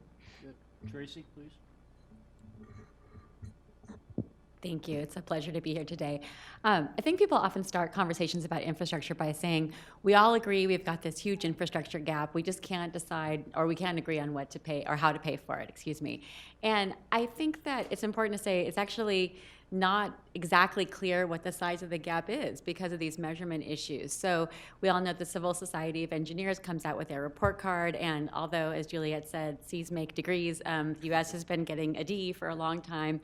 And they estimate that the size of the gap for transportation is on the order of about $1 trillion over until 2025. But if you look at some of the federal government's own reports, like the Department of Transportation does a conditions and performance report, it's more on the order of $800 billion. And I know that sounds like rounding error, but it's a significant chunk of change. And the point is just that it's very difficult to measure the actual structural integrity of bridges, for example, and roads. So coming up with benchmarks that we can all agree on is important, so we at least know where to start. Right now, people just love to throw up their hands and say, start anywhere, all of the above, it's all a problem. But when it comes down to actually making hard choices about where to spend money, I think that consensus is going to evaporate, and you're going to have the water interest versus the transportation interest. Another important point is I think people often say, our national infrastructure is critical to moving people and goods and ideas, and that's true. But in reality, as you all know, there's no such thing as there's the interstate highway system, but other than that, there are very few examples of a national infrastructure. We have local projects with regional and national significance, and those local projects have to get approved, and they have to get funded at the local level. So I think, as we'll talk about a lot on this panel, about 77% of all infrastructure spending comes from the state and local level. But beyond just spending, state and local governments have to approve, they regulate procurement, labor laws. So all kinds of decisions have to get made at the local level, and those decisions are not always well coordinated. The Bayonne Bridge project, for example, required 5 overlapping governments to come to agreement about things like environmental impacts, and that can take a long time, and people justly point to the cost and delays of infrastructure projects in the United States and the sort of public lack of confidence that their tax dollars are going to be spent appropriately. I also like to talk about the federal government doesn't do a lot in terms of direct spending on infrastructure, but it can do a lot giving grants to state and local governments, loans as well, subsidizing bonds, but importantly with information and incentives. So the federal government has a clearinghouse for public-private partnerships where they provide a lot of boilerplate language or guidance for state and local governments that might want to get into that space. I think that's all to the good. However, I think it's important to remember there's this allure of P3s. People talk about sort of capital that's just sitting on the sidelines, eager to get into infrastructure. Public-private partnerships are not magic. Financing is not funding. So those investors who are all eager to invest want to be paid back, and the way that they're paid back is usually through tolls or some kind of user fees on the infrastructure. So there are no easy answers, but I think, as Mac mentioned, as we'll talk about a lot on this panel, actually measuring things and starting a public conversation is the way to go. Don. Well, let me just echo the thanks to the Atlanta Fed for hosting us, and particularly the staff of the yesterday, who was kind enough. I have a new grandson, and so one of the gifts I want to, always want to bring something from a trip, and so I wanted some of that shredded cash. But it was pointed out to me that one of the things, it looks like an ounce of weed, and so I understand that recreational marijuana is not legal here in Georgia, so now I feel I'm at risk. risk in our panel here. Anyway, and also want to thank the Volcker Alliance for involving our firm, Matt Fabian and Lisa Washburn, who are here with me today, involved in the Truth and Integrity study on budgets. It's been a tremendous project. We appreciate the support of the Volcker and then the Peterson Foundation for funding it. Each year as this project builds, we build a larger database, and it allows for historical reflection. And everybody here in the room is that if we continue to build that database, and again, making a pitch for continued funding of this, because it allows us then to look back and look at budgeting practices in different economic cycles. And I think that's critically important. And so we're very pleased and proud to be part of the project, and glad to be involved. I wanted to just kind of put my remarks in two stages. One is our firm is very deeply involved in the municipal marketplace, both on the market behavior and also in terms of credit. And so to overlap a little bit of what Sheila remarked, is that much of the infrastructure needs are funded through the municipal bond market and the raising of capital. And because of in the wake of the changes in the tax law, we have a very unusual condition in 2019 where individuals are looking to shield themselves from tax exposure, so they're pursuing and in record amounts putting money into products that Sheila's firm makes available. So there's plenty of capital available to lend to states and municipalities and localities. But what's not happening is that they're not borrowing. They're not seeking that capital. And so we have this unusual situation of a supply-demand imbalance that's particularly favorable for issuers. So and the investors are in such need, right? A place, again, like Franklin, just because, Sheila, you're here in the room, but you and your cohorts or colleagues in the industry have so much money to deploy, is that virtually any issuer can come to market regardless of their credit rating, whether they have a rating or not. They can make concessions in terms of giving away bondholder protection. Almost anything's acceptable to be issued, and it is consumed by the investor community, because remember, largely revenue is generated by assets under management. So as long as there's demand to shield wealthy investors from taxes, there will be demand for municipals and money available. We see that manifested in issuers come consecutive year of an increase of risky credits coming to market at a higher percent of the total issuance. This is a pattern that we saw prior to 2008. And so the long-term credit issues that were mentioned, pensions, I don't mean to dismiss those, but while we give them a lot of lip service, the investor community continues to invest regardless of that. And if there's one thing that I take away from Sheila's remarks, is the concerns around the local GO market or the smaller issuers, is that the larger institutional investors have sought to find credits that are being backed by revenue sources like water and sewer, essential service type of issues. But those local GOs where there's a lot of concern about the tax base, is that those are ending up in community banks and in their investment portfolios. So we're having this building risk of people are holding municipal debt and yet have very little knowledge of it. And so that gives us concerns. So the municipal industry is very short-term oriented. And so some of the longer-term concerns are ones that are of major interest to us, because I think you have to look to the future and see what's really hanging out there. So there were two issues just in the prior panel that were mentioned, healthcare and pensions being the two big issues. Well, I would say that there's one that's bigger than all of it, and this is the biggest elephant in the room, and that's the issues around climate change. We're going to be in a cycle. We are in a cycle, as I like to characterize it, as we first deny that climate change exists. Then there will be a step where we will seek to build projects to defend against it, and then ultimately we'll have departure from those areas that are greatest afflicted by it, and that will create a migration in the United States from realize that 50% of the U.S. population lives within 50 miles of the coast. So think about the migration that could occur. There was an article in the New York Times this morning about the migration issues that are happening in Sweden with the influx of immigrants. We talk about some of these challenges, but shifts of people create stresses. And so when we look at budget forecasting and revenue projections, I think we need to say we need to look really hard at what climate is the potential risks. So we had the fortunate 2 weeks ago of having David Wallace Wells, who's the author of the book, The Uninhabitable Earth. If you're not familiar with it, I strongly recommend it as a read. It's 230 pages. He's an exceptional journalist. I had to read it in 20-page increments because I became so distraught with the subject matter. But the point is that this is being ignored. Certainly in the municipal bond community, it's being not totally ignored. There's some awareness, but some of the other topics like pensions get higher billing.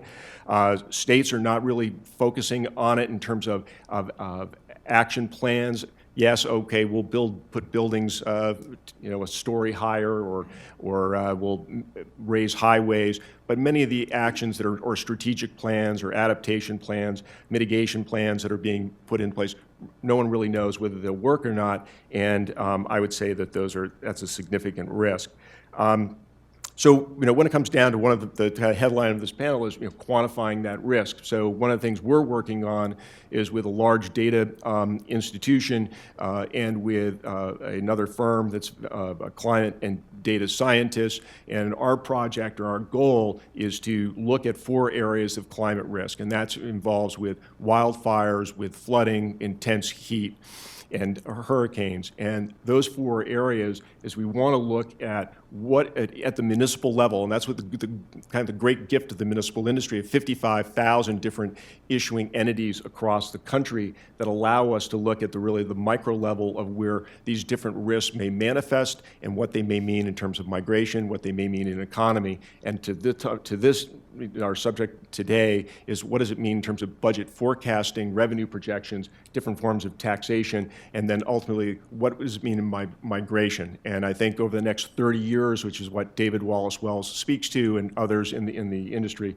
is that we have 30 years to prepare for this, and if we don't get on it now, we're going to be behind the curve, and we're going to make I would say today is that the concerns that Sheila expressed around pensions that are coming to us in the next 10, 15 years there'll be a confluence of this risk along with climate in terms of projects that are going to be demanded. There's going to be issues around inequality for the migration and those that are left behind that are going to create big social issues that we're going to have to deal with. Thanks. I also want to thank you, the Federal Reserve Bank at Atlanta and the Volcker Alliance for inviting us. We are doing a research funded by the Volcker Alliance, and we are looking to the disclosure of infrastructure needs in state budgeting documents, and we are looking at how states disclose their information on deferred maintenance. And overall, we don't find that states are disclosing too much information about infrastructure needs. There's a wide variation in how they disclose their information, the type of assets that they cover. There is a lack of information regarding the condition of the assets. And we also look at the capital improvement plan because they refer to this document as a roadmap for future infrastructure needs. But we see that this document is very revenue oriented, and they don't focus on the base needs. But I think we're going to talk about more on infrastructure and deferred maintenance in this panel.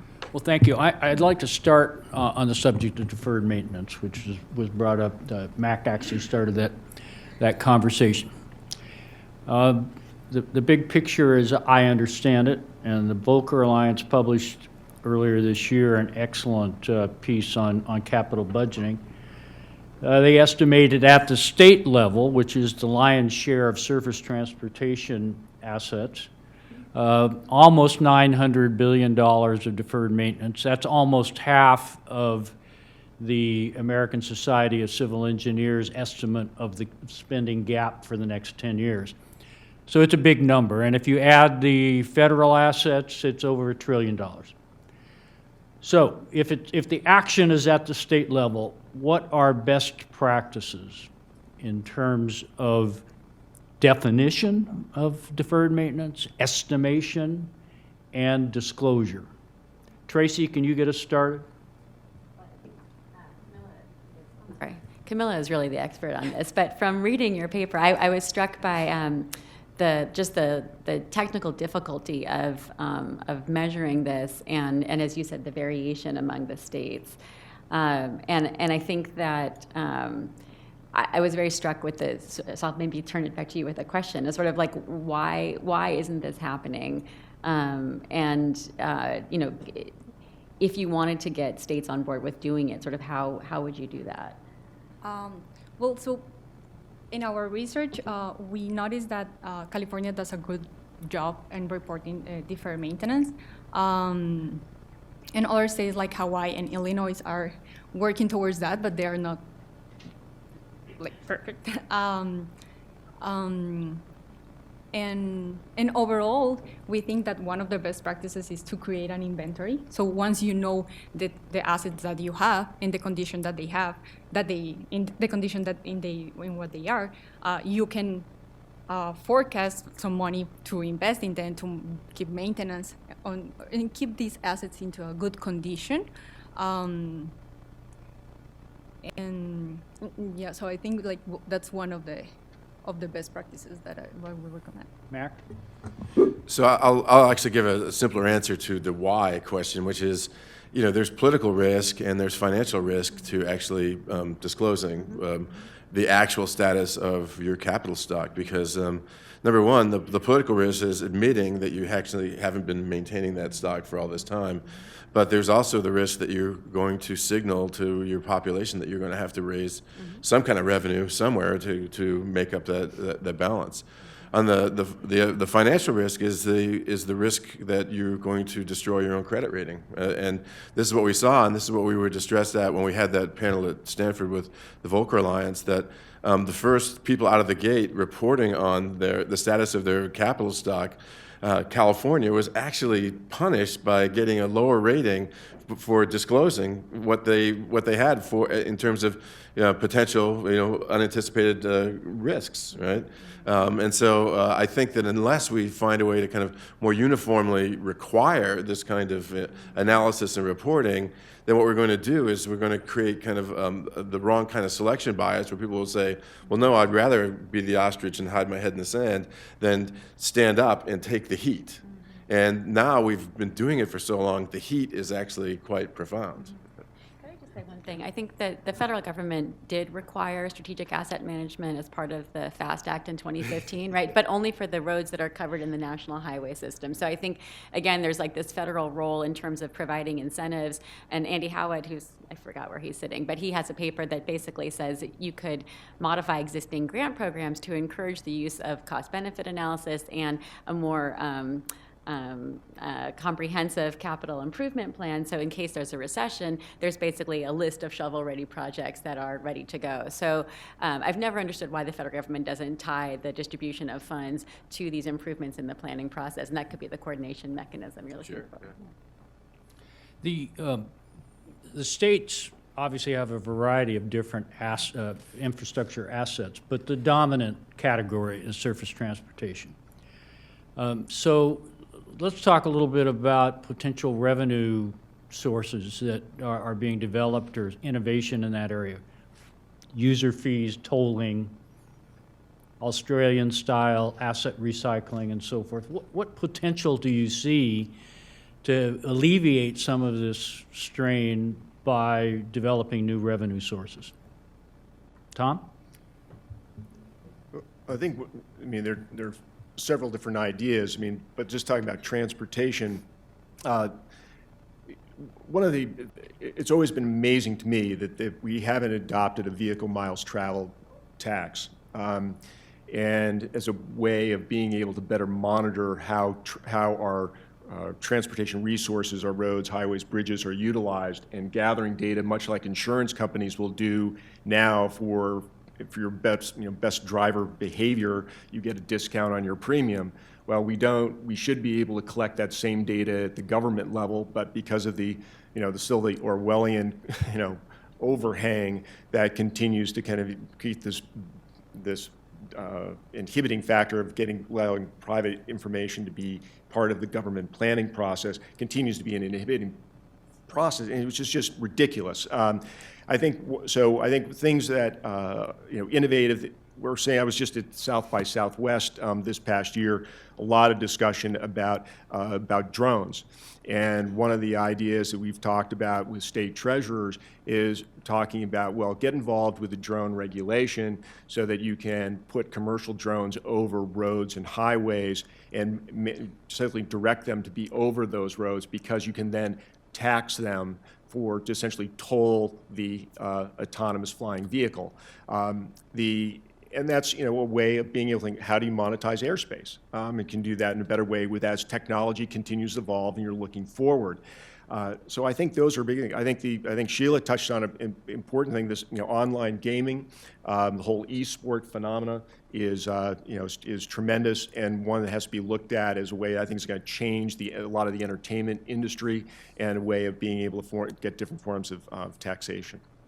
Can I just add to that? So I think people get very excited about these sort of untapped revenue sources. So your little baggie there and online gaming, but I think in both cases, like, they're not going to save the day, right? So every little bit helps. Colorado, most famously moved quickly on marijuana. It's now something like 1% of general revenue, which is nothing to sneeze at. But I think there's an expectation, much like when they started with lotteries several years ago, that that's going to fully fund education, and it doesn't take the onus off of taxpayers to continue, supporting government in other ways as well. And I worry about the online gaming that, are we really trying to incentivize states to get people to go on the internet and start gambling all the time? And it's happening very fast. New Jersey now gets more revenue than Nevada from gaming. So I think that, we have to be aware of sort of the social effects of some of these revenues.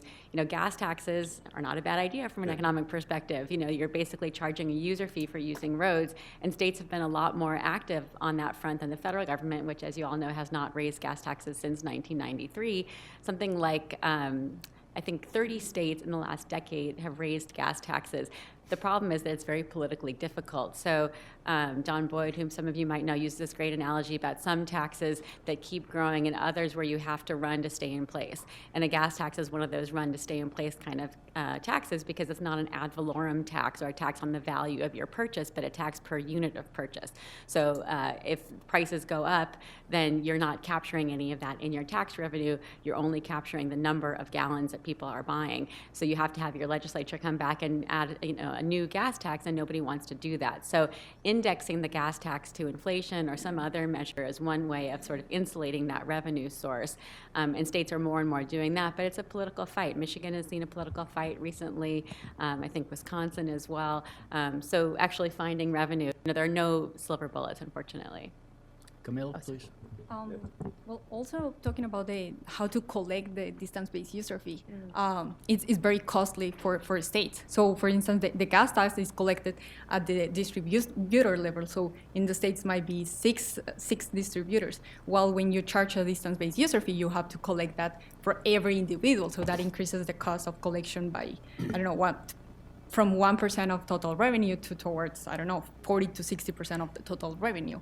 And there are also some additional concerns, like social concerns, that states have to address in order to implement this new revenue strategy. And these are related to rural versus urban drivers, because rural drivers have to drive longer distances compared to urban drivers that don't have to do that.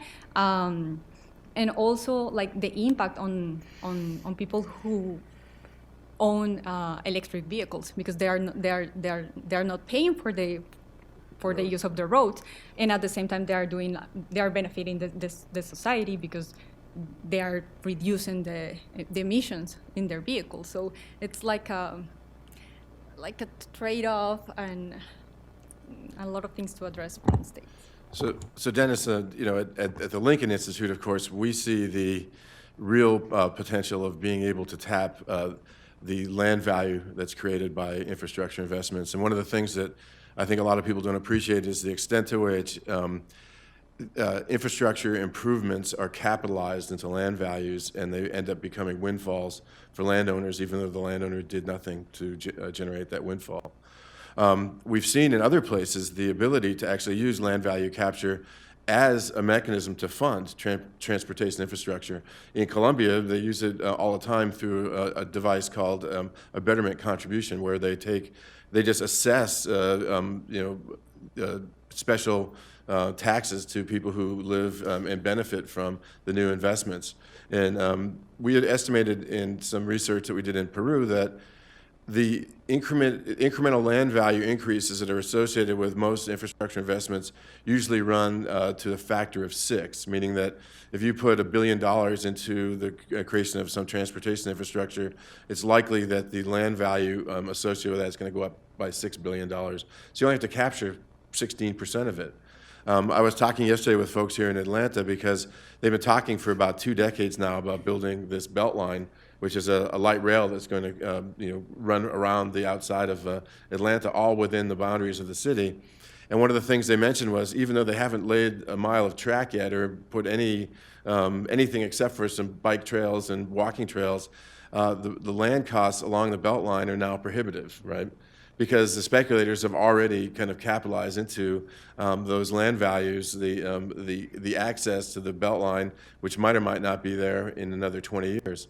And so we have to be able to get out ahead of that and understand that the value increment of that land along the Beltline actually should belong to the people who are making the investment in making that land more valuable, not in the people who are going to speculate on that land value going up. And there are very good mechanisms that have been used all over the world to do that. Let me ask a little bit more specific question just to get a reaction. And Mac, thank you for raising some international examples of what other countries are doing. Australia has innovated in a couple of ways. Asset recycling basically is taking a monetizable asset and selling it to the private sector and redeploying those funds into new infrastructure investment or maintenance. They've also experimented with the direct contribution of a state asset to the state pension fund. So basically value it, help it reduce the funding gap in the state pension fund by simply contributing a toll road, for example, to the state pension fund. Any potential in these ideas in the United States? What's realistic in the United States?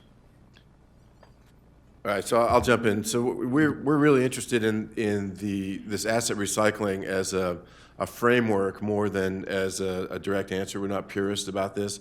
And it's not just about privatizing public assets. It's about monetizing public assets. And very often you can monetize a public asset by generating revenue through lease arrangements and other arrangements that can then generate the revenue that you can do other things with. And part of that is also recognizing that the capital base that's owned by a municipality, owned by a state, even owned by the federal government, is in many ways a capital base that was appropriate 50 years ago. And a lot of that capital base is no longer necessary. If you look at what the Department of Defense owns in terms of land holdings, a lot of that land is not really very useful to them because they don't need it anymore, but it just sits there. Lots of cities own buildings that are obsolete and unnecessary, and they just don't really do anything with it because they don't have a vision of what they can do with it. When New York City looked again at what they had for land holdings, they realized they had 1,100 developable parcels that the city already owned that they could be selling the development rights to. And so the idea is that it's not just asset recycling by selling some assets and then investing in others, but it's actually kind of, what the Volcker Alliance has been promoting, a really thoughtful and creative approach to capital management that tells you, yes, we can sell some of these things off, we can lease some of these things out, we can leverage some of these other capital assets to do other things, but we actually have to know what we have, and we have to have a plan. And of course, we have neither of those. And the only jurisdiction in the U.S. right now that has a fully articulated capital inventory is Washington, D.C., right? Because they had partnered up with New South Wales because they wanted to try this asset recycling to see what they could do with it. Tom? To Mac's point, there's a gentleman named Dag Detter who runs an operation, Public Wealth, in Stockholm, and he's espousing many of the ideas, and you probably know one another. Yeah. But I think, again, come back to the theme I shared earlier, is that, and I couldn't agree more, I think there has to be an accounting of the public assets. It's absolutely critical to do, but along with that is that we have to recognize this, again, this issue of climate risk as to what those values are. And I think again, we get to be too short-sighted on what the value of these issues are. Again, with this dinner that we had 2 weeks ago, two big takeaways of it. One was that a lot of already we're seeing cities in the United States who are curtailing plans for new infrastructure or maintenance of existing infrastructure in areas of the city that are susceptible to future climate risk. So they're already stopping funding, and yet there's no disclosure of that. So that's a critical problem for some of the reasons that you articulated about concerns about higher costs of interest by recognizing a risk. And like Rick Perry, I forgot the other point, so I apologize on that. Can I just say something about international comparisons? Because I think people often talk about, like the gentleman that you mentioned, or the sort of relatively low take-up of public-private partnerships in the United States compared to, say, the UK. But we are a different institutional environment. So we have this tax-subsidized municipal bond market that's about $4 trillion that does not exist in the UK. And the cost of capital is something, the 30-year bond is like 3% right now, right? It's very... right. Or Sheila wishes. Exactly. So it's very, very cheap to borrow through the tax-subsidized municipal bond market. And a private investor would presumably want a rate of return, and I would assume sort of a double-digit rate of return. And so kind of making, and it's possible that public-private partnerships are actually better projects, that when you bundle the incentives to design, build, operate, and maintain a facility, you get a better facility that's more tailored to the needs of the community. So there are reasons to do those projects apart from cost. But, again, like people are giving you their capital, they're going to want a rate of return, and it's hard to be competitive with what's, a really robust market for municipal bonds. The other concern I have is that we don't have the asset inventory, but I would be dubious that we would have as many public assets that can be repurposed as in, say, Europe, where there are many more state-owned enterprises. So I'm just not convinced that there's sort of all this money lying around that we just haven't tapped yet, and that we can avoid, again, the hard choices. Let's take a moment and just explore the role of the private sector. Tracy, quite rightly, this is a fundamental, pointed out the difference between financing and funding. They are two different things. And Tom mentioned that there is a great deal of demand for municipal assets. The supply is really the constraint. So that's and a third element of this would be, my impression, that there is a lot of private capital that has been mobilized for U.S. infrastructure assets that is having difficulty finding investable projects. So it's not a lack of money, it's a lack of a way of getting the money to the ultimate infrastructure need. This is one of those questions for the panel that that betrays my bias. What realistically do you think is the scope for more P3 activity, more private investment, a greater role for the private sector in the kinds of infrastructure that are the priorities of states?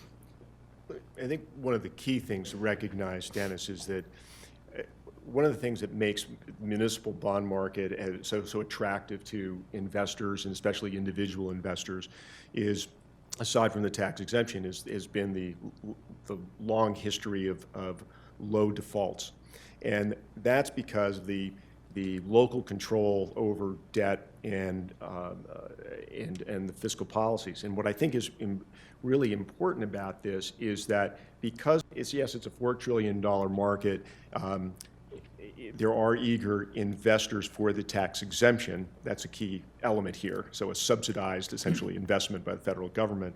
But the key element here is that I think it is really the prudence of the public governments who are saying, look, I know I have this pension issue. I know I have this infrastructure. I'm concerned about the future of the economy. And yes, the stock markets are record highs, but there's this undercurrent of distrust of the economic condition in the country. And so it's inhibiting aggressive borrowing at very attractive levels. And really, one, you could make the argument this is the time to borrow. But it's also, if there's a period of uncertainty with these other known commitments that have been made, long-term commitments, is that it's hard to say, well, we're going to now step forward and provide these services, infrastructure, make these capital investments. It's because it's not considered prudent to take that on. And I think that's the inhibiting factor. There's a fear of taking on too much debt. You don't want to end up, Puerto Rico is a good example of an entity that overborrowed, didn't deploy the capital correctly, had an event or number of events that occurred that now has crippled that entity. So we're trying to recover. And I think that's a really good example of saying, prudence is important. So yes, there needs. Private sector, I don't think there's the return there in the current state of financing. Other comments? Well, I'll just say that I'm afraid that there's just been a lot of magical thinking about the P3s, and about maybe 10 years ago now, and I really can't disclose too much about this, but we funded a project with an infrastructure group to study 110 P3s that were used to fund sustainable infrastructure. And in the analysis of those 110 P3s, the conclusion was that 88 of them had failed. There's an 80% failure rate. Is actually pretty terrifying. And when we actually tracked it back to figure out what was the cause of the failure, in many cases the failure was actually triggered by the public sector side of the P3 not honoring the terms of the agreement. And you could say, well, that's their fault. But then when we looked even more closely, we realized that the biggest problem with P3s is that the public sector is negotiating at a table that they're completely outmatched. And this asymmetry at the table is exhibited in their willingness to agree to things that are actually not likely to happen. It's like, the pension issue. We agreed to pensions 20 years ago that we had no idea how we were going to pay for them, but we didn't care because that was 20 years ago, right? So the way I think about it, the average public official who's going to negotiate a P3 might do that once or twice in their life. But they're sitting across the table from people on the private sector side who are considering potential P3 investments probably 2 or 3 times a month. And these people know the ins and outs of all these deals, and they know what to do and what not to do and how to lay off the risk onto the public sector side. And so until we actually find a way to kind of balance the table and get the kind of more realistic kind of negotiations on P3s, they're probably not the right way to go. And they're especially not the right way to go. And we have near zero interest rates, and we have private parties who want to get double-digit returns, right? Why should we be moving into a public sector arrangement, a private sector arrangement, when we have money available for almost nothing, right? So I want to open this to the audience. I'm sure there are questions in the audience, so let's take a few minutes. Jump in. Yes, sir. Jump in while they're doing it. They're going to have to get a microphone. So. I just want to say one thing about P3s, because I've been sort of negative on P3s, but I do think that the federal government can provide resources that make the negotiating easier. I think that there are some examples where P3s actually have performed quite well. It really depends on the project. And Canada, Right. has taken that initiative and said, we're going to create a P3 entity in Canada That's right. that will review and help to make sure that they actually work better, right? Yeah. So when you look at the report that you all have done, for every state, the problem is legacy costs. It's much, much worse for legacy costs. pensions and infrastructure, and I agree that infrastructure is the bigger of those two problems. I'm surprised I haven't heard yet issues of intergenerational equity. What about that? So I'm really glad you asked that, because I think in the comments that you made about capitalization, people often say about mayors and governors that their political time frame is too short. And so they don't want to invest in infrastructure because they're not going to get to, point at the project when it's done and say, I did that.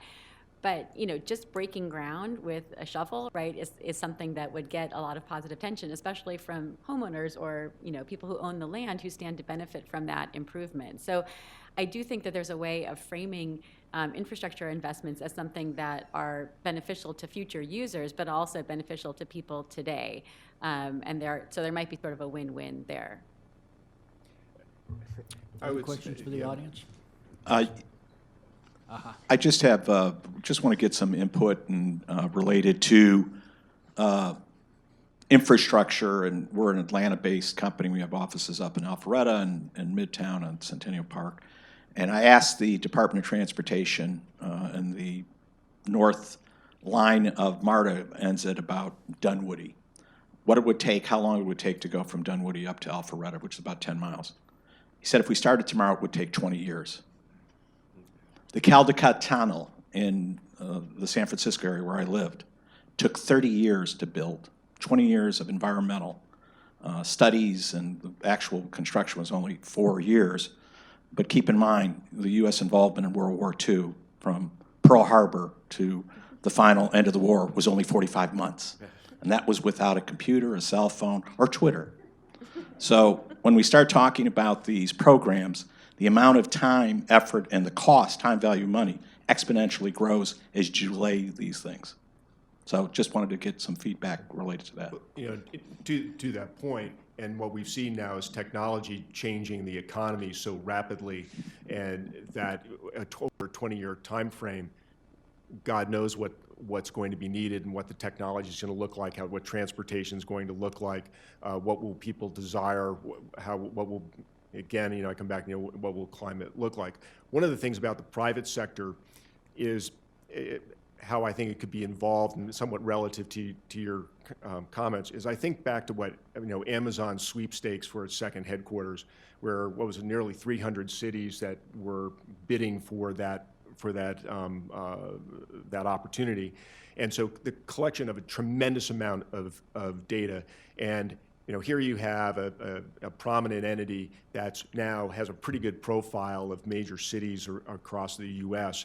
And should they be partnering? Is there an argument to be made that they should be partnering in a way that can help be more progressive and visionary in terms of how infrastructure needs might be met? To your comment about World War II, of course, that was nothing really happened until we were attacked, and so there was a responsive mechanism that mobilized the country in order to take on that task, and we were unified. And I might make the argument that that's what's necessary to have such infrastructure investment, is something that is so disruptive that it forces everybody's hands to respond and take action.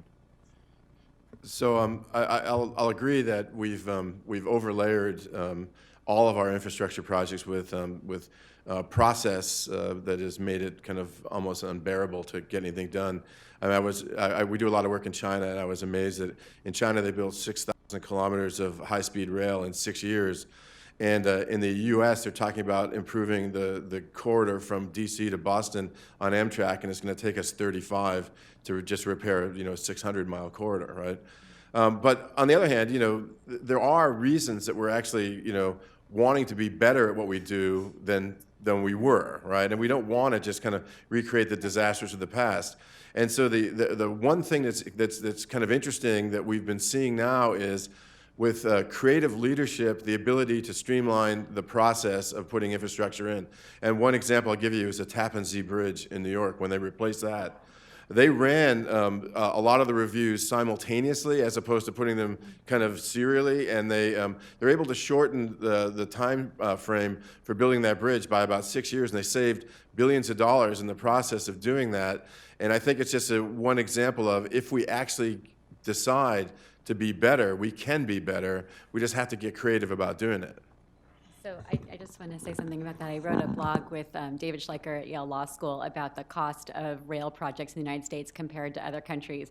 And this is one of those cases where we're number one, and we don't necessarily want to be number one. So, there are projects like East Side Access in New York, or the 2nd Street Subway, which has gotten a lot of attention, where the cost per kilometer are 8 times or even more, orders of magnitude more than in other countries.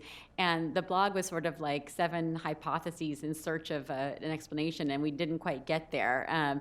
Other work I've seen in this area, we all talk about the same kinds of things like, environmental impact reviews or labor laws or cost of materials, but you can always find a counterexample in another country where they have the same issue. So are we saying that Spain is not tightly regulated? Are we saying that land costs are not high in Tokyo? Are we saying that projects are not complicated in Paris when you have to go under all kinds of archaeological treasures? And so we haven't quite nailed it down. But one convincing explanation I've seen is that it's not just the process you have to go through to get approvals, but all the things that people do in anticipation of that process, and really citizen protests and responses, right? So people say, I don't want a lot of noise, I don't want a lot of nuisance from this project, and so therefore it has to be way underground, which costs more money, have thicker walls. So obviously thick walls have other purposes, but basically in anticipation of sort of all of the things that can delay the permitting process, people who design the projects design them in such a way to avoid those delays,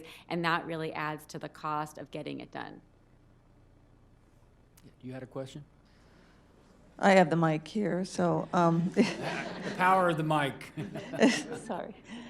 Illinois, figured out the political difficulty in getting the infrastructure funded, which is that they just waited and didn't do maintenance until it's so bad that we have to double our gasoline tax. And I unfortunately think that's going to be the case in other jurisdictions.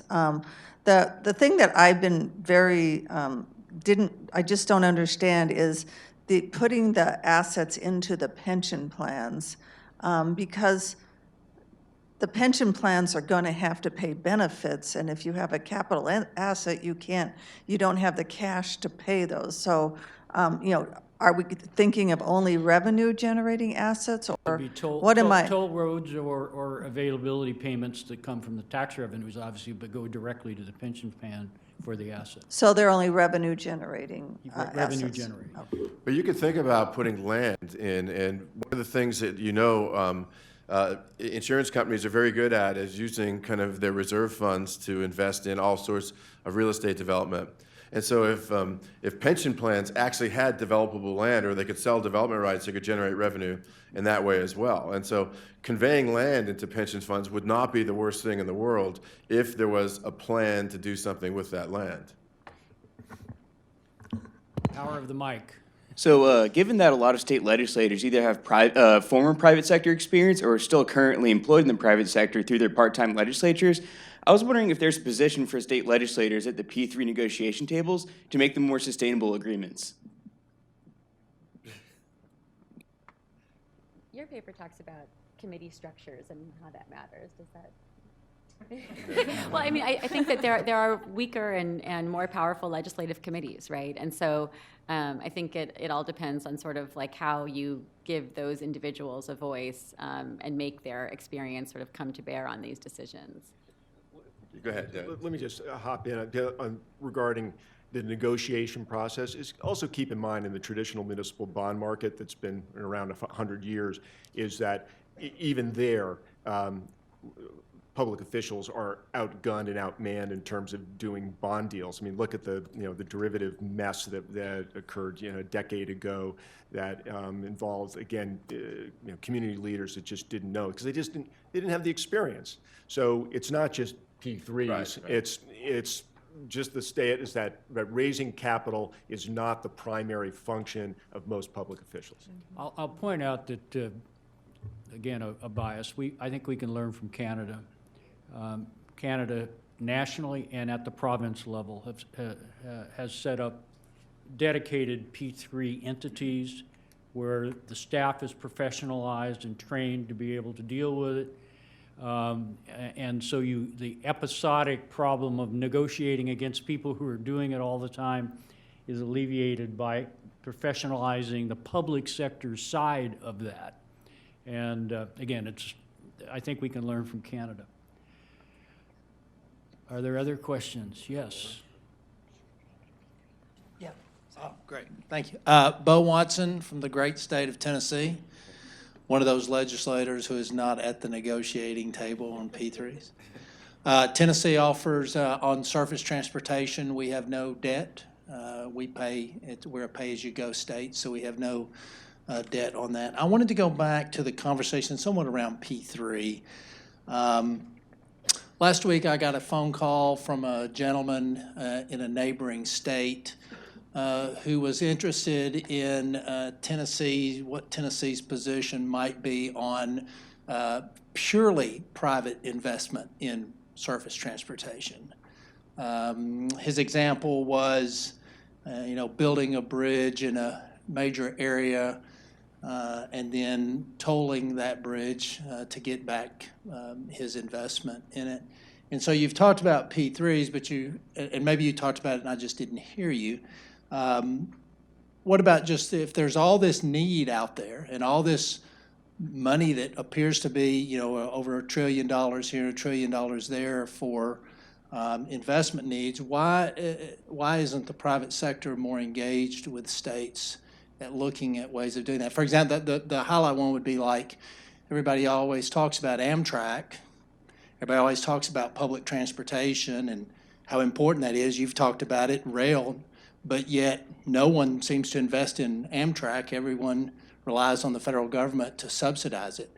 So if there's all this need out there and all this potential revenue out there, how come the private sector isn't more engaged? The private sector is very engaged in sectors like energy and telecommunications. So I think that's a really important point that you bring up, that it's not the same across all domains in terms of how much public and how much private there is. But I remember the former treasurer of Massachusetts talking about a similar phone call to yours where someone wanted to build a third bridge to Cape Cod. And I'm not familiar with the geography, but I gather there's like already these two bridges and they were going to charge something like a $20 toll. And there is enough traffic on the other two bridges that some people would gladly pay that toll.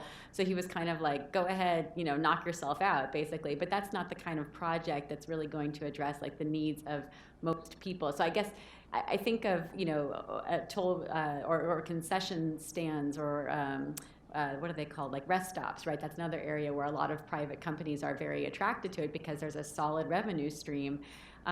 So yeah, I mean, is that a public-private partnership or is that just purely private? I think there's no problem of thinking that as private, but again, it's not what we typically think of as sort of the big infrastructure gap, rest stops along public highways. So I think for some of the stuff that people are really concerned about, they're the types of investments that, like the interstate highway system, that are really only going to be undertaken by a public entity. We have probably 45 seconds. We have no time left. No time. But I'm going to say something anyway in response to your question, again, betraying a bias, and that is we need to explore much more deeply let's just say, the deeply held belief that public sector delivery is much cheaper than private sector, and that the returns to the private sector simply are disqualifying, if you will. This is a very arcane debate, but I've witnessed people who are very thoughtful on this about the equity risk that the public bears in a project that is not estimated and is not on the balance sheet of a state and is not disclosed. We can talk about it more offline, but I think there's great room for reform of the thinking about private returns versus public returns. Please join me in thanking our excellent panel.